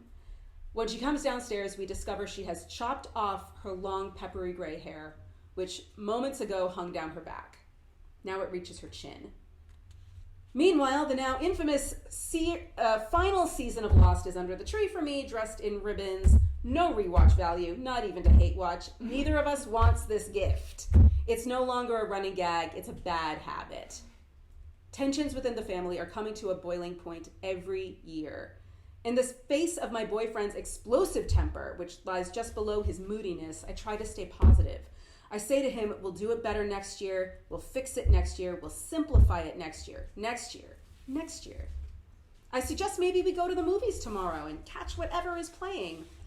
But my boyfriend only likes superhero movies, and Nancy hates explosions and loud noises. We watch a movie on TV instead. I miss the popcorn with the fake butter. I miss being out in public on Christmas. I miss being on the outside of this holiday. I wonder if I'll ever have my day back. Christmas number 9 rolls around. I arrive in New England late this year, and Nancy informs me that she lit the Hanukkah candles herself. She didn't say any prayers. She told me she just liked how it looked. My religion was there for her aesthetic pleasure. At my 10th and final Christmas, Charles ominously pulls me aside and asks if we can have a few minutes in private to speak. I say sure, but the private moment never comes. In retrospect, I have a guess at what Charles wanted to say. Something like, Heidi, we love you, you are family, you are surely the best thing that has ever happened to our beloved only son. So when he breaks up with you next week, please know that we will miss you. New Year's Day is one long fight, but my boyfriend fails to pull the trigger. I offer to move out that very day, but he begs me to stay, promising me some garbage promises, so the actual breakup doesn't happen until April. It's a clean break. He moves in with Nancy and Charles until our lease runs out. I unfriend all his cousins on Facebook. I unfriend Nancy and Charles. I delete them from my phone. Charles never gets to say his goodbye. Neither do I. My sister likes to tell me that I should have married the guy so that I could be properly divorced instead of being fake divorced. He got his family in our fake divorce. He got our cat too. I got Jewish Christmas back. December 25th, 2014, White Plains, New York. I am at the movies. My sisters and I see a matinee of Into the Woods, and my brother-in-law and baby niece join us afterwards for dim sum. This year, the stores imploring everyone to have yourself a merry little Christmas are not singing to me. The commercials offering great deals for everyone on your list are not winking at me. There are no delicate trees, no Santa hats, no pictures of angels. I'm done. I'm out. Before this day, I had no idea how exhausting it had been to love a holiday that wasn't mine. It is a relief to be free from it. My shoulders drop. I am filled with gratitude. I am exactly where I belong. Yes! Give it up for Heidi Handelsman. That was amazing. Go check out Heidi's other stories on our YouTube page. She just did one with me back in October during Satanic Panic. It was a fantastic story. You can catch that there. And if you want to help Heidi continue her war on Christmas to our benefit, you can go to patreon.com/SoSayWeAll right now and help us out by becoming a member at any tier. And we just got some amazing news on our hotline. Michael Frank, watching now, thank you so much for the $75 donation. That is incredible. We love you, Michael. Woo! It's getting so hot in here, I might have to take this velour jacket off. Thank you so much, Michael. All right, now we're going to hear a message really quick from a good friend of ours. We did a series of vamps during quarantine that allowed us the opportunity to reach out to storytellers all over the world, and he had a great piece of news to drop on us just in time for the telethon. So all the way from Australia, we are going to hear a message sent to us from our friend Joe Thenardier. Joe? Hey everybody, my name is Dave. Hi all, this is Joe Levitt in Australia. Justin's asked me to share some good news, and because of the timeline, you're going to get it from me unscripted, no tripod, and rough as guts. Years ago during COVID lockdown, I did a vamp. I had written a short story about my husband and how we danced to help his Parkinson's, dementia, and hallucinations and delusions, etc. Since then, I've done 4 writing courses and had been working on a memoir and can see now how very, very rough it was at the time. It was the first time I'd ever spoken to an editor, workshopped anything, and having done 4 writing courses now, yeah, I can see the difference. But it was the first time my work had been validated, and I'm eternally grateful to that. To Justin, to Jennifer Corley, Brent Hannafy, Kelly Bowen, all the people that worked behind the scenes to add photos to my video, given it was from overseas. I had been paid shortly afterward to perform it for a group in Australia called Queer Stories. And it was fun. I enjoyed it. I haven't heard anything about it since, but Justin wanted me to share this email I received from them just the other day. Now that Greg's been offered a permanent bed, this was very timely. Dear Joe, I hope you're well. I'm emailing as I'm working with concert pianist Cody Green and the director of the LGBTQI choir Divisi Chamber Singers, Alex Gorbatov, on a new project, Compose Queer. We've invited 9 established and 5 emerging composers to compose new classical works inspired by queer stories, with the compositions to be performed in concert by Divisi in February next year in Melbourne. Each composer tells me their interests, and I send them a list of stories. One of the emerging composers, Lucy Blomfeld, asked to adapt your piece, Love You I Do. If you're happy for her to adapt your work, you'd be paid a $500 license fee, and I'd introduce you to Lucy to chat through the piece. She may lift text from your story or interpret it in another way. I am directing the performance in February, so we will speak to each writer's story as part of the event. Let me know what you think. Hope you're keen. So, of course, I'm on the fence between yes and hell yes, but mostly I'm just speechless, really, that my little story from Vamp is now going to be adapted into a piece of classical music. And this is the kick in the ass I needed to go back to working on my memoir now that Greg is a little settled. So, in as much as we can in this imperfect world, we have found a happy ending, and I have found a new beginning for my writing. And it all began with Vamp. There's such value in what you guys do, and you should never forget it, and be very proud of what you've achieved and what you do for others. So thanks again from Australia, and may I say best of luck to you all over there. I mean that wholeheartedly. All right, bye for now. Thank you so much for sending that in, Joe, and congratulations on all your success. I cannot tell you how much it means to us to hear the impact of our work on your lives. We miss you. It's just so awesome to hear from you all the way in Australia, and we hope we get to do it again sometime.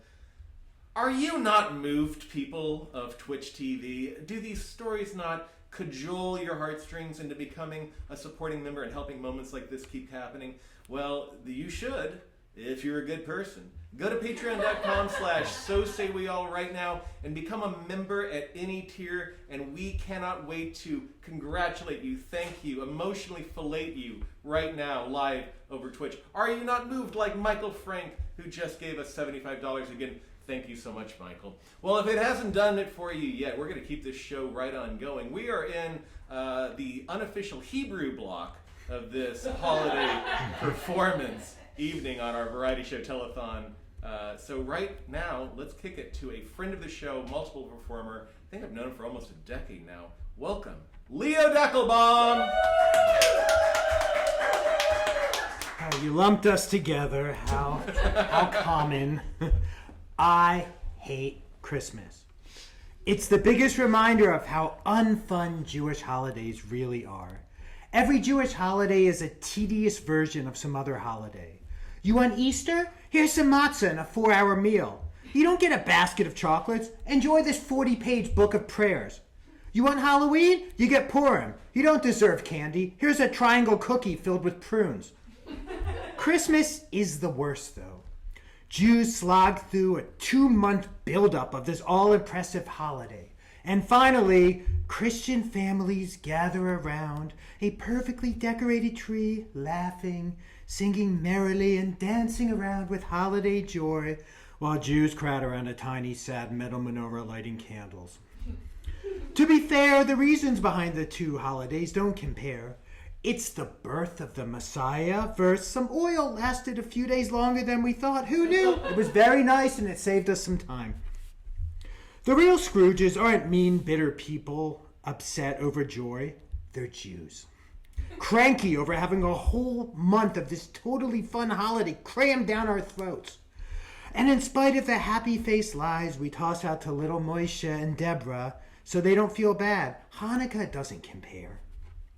Sure, dreidel was cool in 1000 BC, but it doesn't have a jolly gift giver flying a sleigh through the air with magical reindeer. Although the story of Hanukkah does have some elephant stabbing.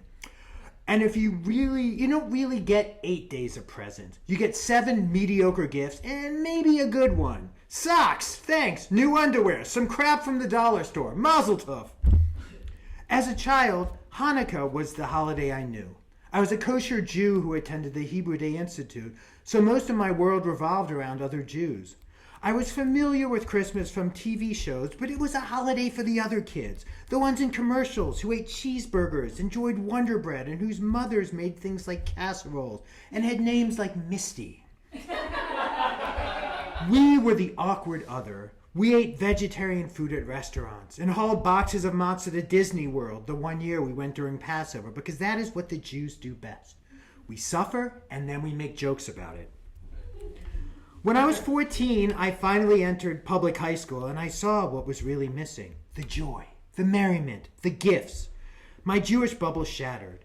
I tried to trade presents with my friends, but it became ridiculous. Hanukkah would fall on random times, sometimes weeks before Christmas, and it wasn't the same. None of the Christians know what to do with us. Friends would give me these festively decorated gifts with overflowing bows, and I'd have some depressing dark blue wrapping paper with Hebrew writing on it. Nes Gadol Haya Sham. A great miracle happened there. The oil thing, not like a Messiah or anything. My mother always tried to make Hanukkah stand on equal footing with Christmas, but it never really worked. While she would make deep-fried potato pancake latkes with applesauce and give us chocolate money, way to break stereotypes, Mom, all my Christian friends would get stockings overflowing with all kinds of sugary goodness. My mother would also decorate with these foil banners saying Happy Hanukkah that would limply dangle in our kitchen. She'd place an electric menorah in the window where we turned on a different light bulb for each night. And if you look down our street and somehow were able to see past the glare of all the Christmas displays, you might make out a sad orange glow in one of our windows. Christmas just seemed so neat and tidy. I marveled at all the cool lights blinking in unison, a perfectly decorated tree, smells of nutmeg and gingerbread, and all the festive and fun songs. Hanukkah is just messy. We would have to unroll sheets of aluminum on the counter because the burning candles would fall out, and we'd have to try to stuff them back in. Wax would still end up on the countertop, and the air reeked of burnt oil and singed fingers. I knew far away from my home, my Christian friends would be singing songs about magical things in the North Pole, while we had 3 sets of modified prayers we said over the candles. Baruch atah Adonai Eloheinu melech haolam lehadlik ner shel Hanukkah. Ho, ho, ho. The truth is that I never really wanted Christmas. It seemed like a fun holiday, but it was something that belonged to the goys, like being good at sports or having reliable sinuses. I never felt part of that world, and I was okay with it. My grandparents were Holocaust survivors, and I learned at a young age that a Jew embracing Christmas is the sort of thing that would make Hitler dance for joy. Christmas would be selling out, and I was a proud Jew in spite of our lame holidays. I wasn't jealous as much as annoyed by Christmas and how it just pummeled all my senses. I became bitter. I would glower at all the Christians filled with holiday spirit on Christmas Eve, and nod at all the other Jews, reeking of Chinese food with candle-torched hands. Eventually, I stopped celebrating Hanukkah altogether, but refused to embrace Christmas in every way. Every year when the Christmas music started playing, I would wrap myself in humbug. I remember walking through the mall, ho, ho, ho, blaring, and some woman approached me with a clipboard, mumbling about trees. I don't celebrate Christmas, I replied, walking away without looking back. You can still help the rainforest, she shouted. But I was already gone. When people would miss me a Merry Christmas, it was all I could do to not reply, shove a Christmas tree up your ass. I would leave stores and quickly offer the clerk a Merry Hanukkah, only to be greeted with Merry Christmas. One year, I even bought a Jewish star-shaped glasses and wore them the whole holiday season. People still wished me a Merry Christmas. I tried to be more accepting and agreed to go to a boyfriend's ornament decorating party. I thought, I can do this. I've never decorated a tree, so what's the harm? Of one time, I painted my ornament in white and blue, just like the Israeli flag. This is a valid thing, I lied to myself. I still felt dirty. I felt like I'd eaten bacon. As it hung at the tree, I thought of my grandparents and all they had endured in the concentration camps. Part of me imagined Hitler smiling and waving at me in the distorted light of the ornament. And then my boyfriend proudly showed me one of his 2 nativity scenes. And that was 2 nativity scenes too many as far as I was concerned. Another year, I tried to get my revenge on Santa. I decided that I would throw a party on Christmas Eve. I called it Board Games and Booze, Heathens and Jews. I didn't expect much. I imagined outside of my few Jewish friends and my buddies who were estranged from their families, no one would come. I thought every Christian went to Mass and huddled around pictures of baby Jesus singing his praises, but maybe I could peel a few away. At first, the party was just me and a couple friends, but then, like the miracle of Hanukkah, it kept growing. I ended up with 35 people at my house all night long. There was no Christmas music, just booze and board games, and I watched people pass out at the house, and we dragged them to the back room. People were throwing up, bottles clinked all around, while the rest of the world sang holy hymnals. I never felt like a better Jew. I had struck back, but part of me still felt unfulfilled. I hadn't really done anything besides derail some well-intentioned Christian for one night, and my one-person party of bitter was getting pretty lonely. A couple years later, I decided to just avoid the holiday altogether as part of my 9-month fuck-off trip to Asia. I would go to a place where there wasn't Christmas. I ended up somewhere in Nepal traveling with Israelis. I was surrounded by Diwali, a delightfully awkward holiday in Nepal. One day all the dogs had colored necklaces and extra food because it was Dog Appreciation Day. The next day all the cows had red dots and leis because it was Cow Day. It was bizarre and wonderful and most importantly, definitely not Christmas. We hiked up higher and higher each day into the Himalayas. We finally reached the highest pass and spent a very cold night in a lodge at 17,000 feet. Clouds had enveloped the valley below and I watched the sunset shivering. One of the Israelis tapped me on the shoulder and asked if I would like to light candles with him. I had no idea it was Hanukkah. I shrugged and fashioned a yarmulke out of a napkin. We said the prayers. L'hadlik ner shel Hanukkah, and lit the candles. I smelled the wax thick in the air and watched them burn on the windowsill. Everyone else went to bed and I just sat there staring at those candles. It was dark out now and I saw my reflection. I remembered how I felt as a kid, that feeling of excitement for 8 nights of opening gifts, even if 7 of them sucked. And just being part of my family for our crappy Jewish holiday. I smiled. It was the furthest I had ever been from home, but it was the closest I felt to it in a long time. And for the first time in years, I felt like Hanukkah wasn't just a reaction to Christmas. It was its own thing, and it was mine, and I wouldn't trade it for all the blinking lights and ho-ho-hoing in the world. Woo! Leo Duckelbaum, everybody, give it up for Leo. That was amazing. I think we're ready, Brandy. I think we're ready to thank all of the wonderful people who have signed up so far, to date, not done yet, Still time. during our fall membership drive. There they are, coming up on the screen right now. Look at them go, and we are so grateful for them all. Yeah, let's see. Who do we have? We are happy to thank Holly Andy Diamond, Heather Bentley, Tracy Smith, Sharon Hudnall, Mama, Tanya Linda, Ariana Hiela, Manasvi Sridhar, Claudia Wright, Kathleen Buckley, Ronnie Cohen, Leslie Ferguson, Joyce Wisdom, Tristan Parker, Benjamin Rock. Oh, and we keep going. The party doesn't stop. We've got Kelly Quigley, Brian Cromer all the way from South Carolina, Carrie Danielson, Karen Hoffman, Helen Pound, Nicole McDonald, Nicole Parachi, So Say We All board member, Mariah Smith, who we worked together with way back during the Veteran Writers Division, Marnie Friedman, she runs the San Diego Memoirs Association, David Hutchinson, David Tuffy, the founding board president of So Say We All, Liz Roccaforte, Luis Julich,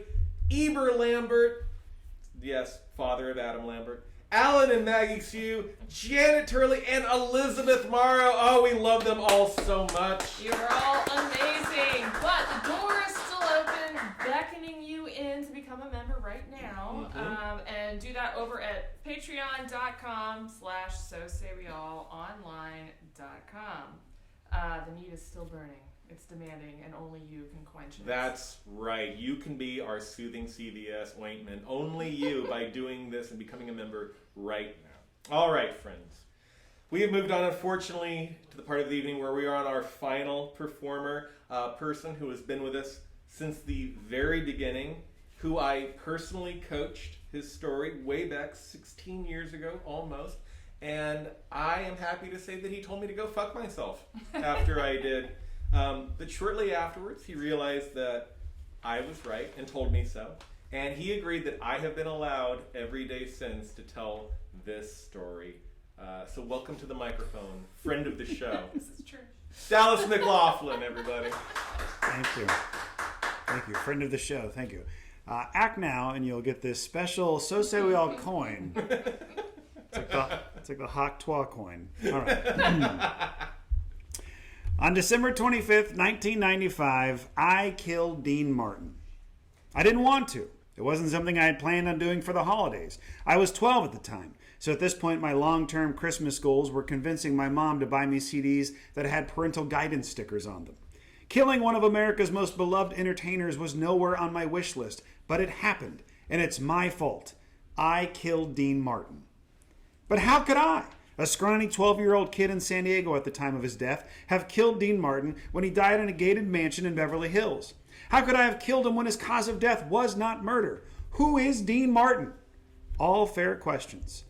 Most people, including me, even at the young age of 12, thanks to my World War II submarine captain of a grandfather, knew Dean Martin as the singer who wasn't Frank Sinatra in the Rat Pack.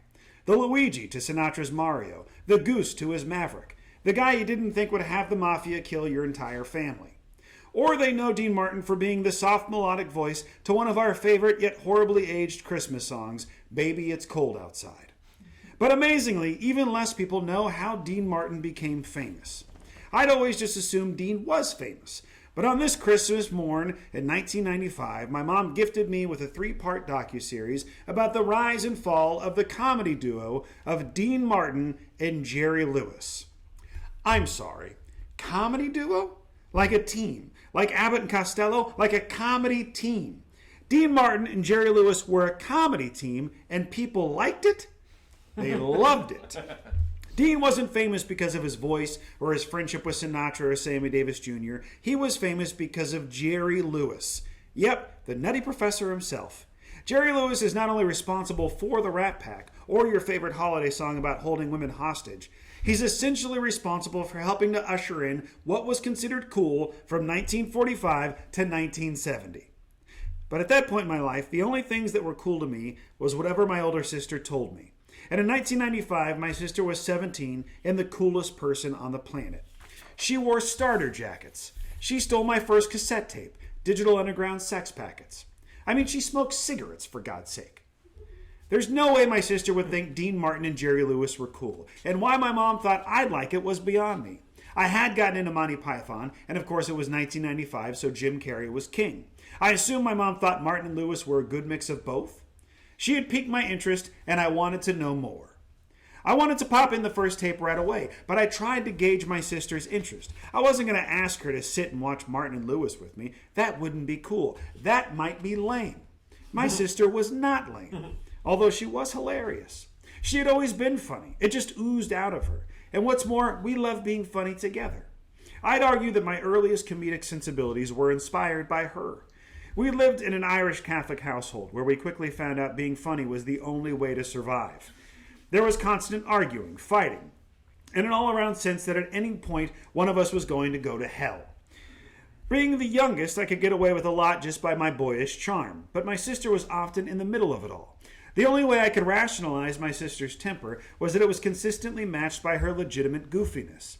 And when the arguments turned to holes in the wall, you need to find something to help you float above it. Trying to make each other laugh gave us wings. We would make each other laugh all night, sometimes making up songs or dances, or watching In Living Color and House Party and howling at how funny we thought it was. One time, we convinced a couple of neighbor kids that we were aliens.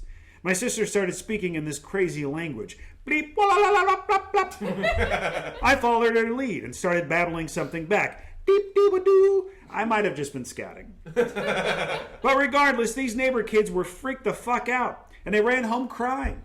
It was wonderful. This became one of several inside jokes we had together. When one of us got bored, or something in the house got tense, we'd roll out a flu bleep blop bloop bloop. Another running joke was that for an entire year, any time I walked by my sister, she would yell, "Would you roar like a lion?" This was in reference to the "What would you do for a Klondike bar" ads. We were the only two that thought this was funny, and she would say it to me no matter where we were. In the store, on the phone, in church, it didn't matter. Every time she said it, we both giggled and snorted, causing shushes from the pew in front of us. Now here we sat on Christmas morning at a pivotal moment in our relationship. She'd always been showing me the funny things, but I was ready to show her something I'd hoped was funny. And not even that, something our mom thought might be funny. I had everything to lose. I leaned over to ask if she wanted to, but before I could finish the question, she cut me off. "Let's watch one of those old comedy tapes." I couldn't believe it. I hopped up and put in the first VHS. And just to clarify, for anyone born after 1998, VHS is a form of video where tiny little fairies use flashlights to reenact famous movies or TV shows using shadow puppets. We both sat on the couch and were immediately hooked. The first tape chronicled how the duo met while performing on the same live variety show. Both their careers were at a dead end, and they decided to team up because they had nothing to lose. An extremely young Jerry was bouncing around the stage like a maniac, while Dean tried desperately to sing a song, or the duo were breaking plates over each other's heads or throwing pies. It was chaos. It was punk rock. It was hilarious. It was like watching two best friends having the time of their lives. The tape ended, and I looked at my sister. She hadn't really made a noise for the last 40 minutes, but she was just as amazed as I was, which kind of made sense. We were watching chaos, and if there was anything my sister loved more than chaos, it was laughing at it. This was my sister's first Christmas with us in a long time. She'd been living with my dad in Ohio for a few years, and then spent the last 2 Christmases as either a guest of the state of Ohio or the state of California. She'd been caught up with drugs and stealing, and I was never really privy to all the details. I could just see how much it affected my family and the toll it was taking on them and her. When we were both younger, the holes in the wall and the arguments seemed par for the course for a household that still believed that 10 Hail Marys could save your soul. But my sister had been out in the world and returned differently, an alien of sorts. The natural smile and goofiness slowly started to morph into faraway looks and frustration. I knew as much about her addiction as I knew about Dean Martin being a comedian. But she was addicted, and oddly enough, Dean was funny. Hell, I had no idea Jerry Lewis was ever considered funny. At this point in my life, I only knew him as the guy who yelled, "Lady!" and put fake buck teeth in for humor. Had I never learned this back in 1995, you'd have to convince me that Jerry Lewis and Dean Martin worked together in a comedy space and were successful. I mean, anytime someone says Jerry Lewis, most people don't have positive feelings. It's like when someone says the words Elon Musk or sourdough starter. But in truth, Jerry and Dean Martin essentially created sketch comedy. They were the godfathers of the televised variety show. They pioneered modern-day comedy, and almost no one gives them credit, and sometimes they murder them on Christmas Day. My sister sat back down. We plopped a blanket over our laps, and it immediately felt like years ago, before she left for Ohio and before the addictions took hold. We were just two kids again, watching funny on the TV. Tape 2 was all about Martin and Lewis's stardom. They were huge, massive. They had the #1 radio show, TV show, and movie all at the same time. It's really hard to explain to people nowadays just how famous they were. But it's like if Beyonce and Taylor Swift started a comedy troupe. That famous. It was around this time I started to ask my mom some questions about Dean and Jerry. The internet wasn't anywhere near accessible to the average person yet, so moms were still the best and most reliable source of information. Ye old Mamapedia. She said Dean was born in Ohio, which my sister and I both agreed might be the most interesting fact about Ohio. She told me Dean was her favorite singer, but that he was an alcoholic, and that after they broke up, Jerry became a huge movie star and started hosting an annual telethon to raise money for kids with muscular dystrophy. She started going into why they broke up, and I told her we hadn't gotten there yet. So my sister hopped up and put in the final tape, the breakup. After 10 years of working together, Dean and Jerry called it quits. In this tape, you could see Dean drinking more, hanging with Sinatra all the time, and the chaotic sketches became less funny and more structured, and neither looked like they were having much fun. There's of course several theories behind why they broke up, but this VHS series was produced and narrated by Jerry Lewis. So only one theory was really explored. And that was mainly that the duo had run its course. Their stardom was too big to keep up with. As the third tape came to an end, my sister and I were confused. How could two guys walk away from millions of dollars just because they were tired of it? As kids who grew up eating bottom shelf cereal in a bag, this made no sense to us. It worked out for them, my mom said. Dean went on to be one of the biggest singers of all time, and Jerry became one of the biggest movie stars. And she was right. They somehow became more famous separately than they ever did together, both having careers most people would kill for after already having careers most people would kill for. But to me, all of their singular achievements meant little compared to what they were together. You never know, my sister said. They may get back together. That's impossible, I replied. Dean Martin is dead. No, he's not, my mom yelled from the kitchen, almost offended. I said, yes, he is. I remember hearing about it. Because in the 90s, we were Google free, and remembering something you heard was all the proof you needed. Dean Martin is not dead, my mom defiantly replied. But again, offered no evidence, no Exhibit A. Yes, he is. Dean Martin is dead, I sternly announced. Clearly, this is one of the kind of arguments that could only be won by whoever was louder or refused to give up. One of those arguments that would be brung up at every family gathering, like the secret of Aunt Barbara's special friend, or if it's better to use butter in mac and cheese or milk. We raged on. But to save us from ourselves, or just to announce that she had no interest in the truth, my sister turned on the TV, hoping to draw our attention with the parade or the 10th airing of A Christmas Story. But instead, there was breaking news. Today from Beverly Hills, Dean Martin has died.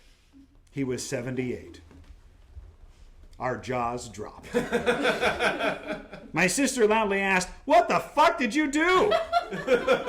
My mom's eyes darted at me from across the room. What did I do? Of course, it was silly then and even sillier now to think that I killed Dean Martin. But that doesn't stop me from holding on to some small amount of guilt every time I think about it, as if I did play a small role. Like Dean was Tinkerbell and I killed him by not believing or clapping my hands or something stupid like that. If only I'd clapped my hands for my sister a little more. Maybe, just maybe, this wouldn't have been the first Christmas she'd spent with us in years. Maybe she wouldn't have let her temper win. Maybe, just maybe, she'd be with us and the duo would never run its course. I always knew what my sister and I were together. We were funny, ridiculous, chaotic. But unlike Dean and Jerry, that's where the success stopped for at least one of us. She spiraled further and further, and I just kept trying to dance above it. I had to. There's only so many times you can see your sister get arrested, or watch gang members and drug dealers threaten your mom, your house, or you, before you just have to think of your favorite song or joke and ignore it, float above it. You have to fill your mind with good memories, the silly moments here and there that give you the ability to reflect positively on someone instead of all the awful they caused and the downright terrible things that you had to witness. Like a true Irisher, I had to push it all down deep and continue to do so, where it will all sit and stew and eventually cause me cancer. That Christmas, when I was 12 years old, was a memorable one. Not just because you never forget your first kill, but because it was the last Christmas I ever had with my sister. A few days later, she would go to jail for stealing, then rehab, then jail, then rehab, until she finally disappeared, and I didn't see her or speak to her again for 12 years. In 1976, on the annual Jerry Lewis Telethon, Frank Sinatra appeared as a guest. He sang a song, he and Jerry goofed around, and then taking everyone completely by surprise, Frank brought out Dean Martin. It was the first time Dean and Jerry had seen each other since the day they broke up in 1956. They hadn't spoken or seen each other for 20 years. 20 years. Of course, once they did, they couldn't take their eyes off each other. They couldn't stop hugging each other and poking and holding each other's faces. It was to the point where Sinatra told him to knock it off. The segment lasted about 15 minutes. Dean blew Jerry a kiss, said "I love you," and that was it. They never saw each other again. The last time I ever saw my sister was in 2011, when she randomly showed up for Thanksgiving. None of us had seen her in 12 years. The moment we saw each other, though, we lit up. It was my sister. She looked beaten down a bit. She was now 37, and the years away clearly hadn't been kind wherever she was. Dark circles drowned her eyes, and her skin looked unclean in a way that I've never been able to describe. Her hair was perfect, though.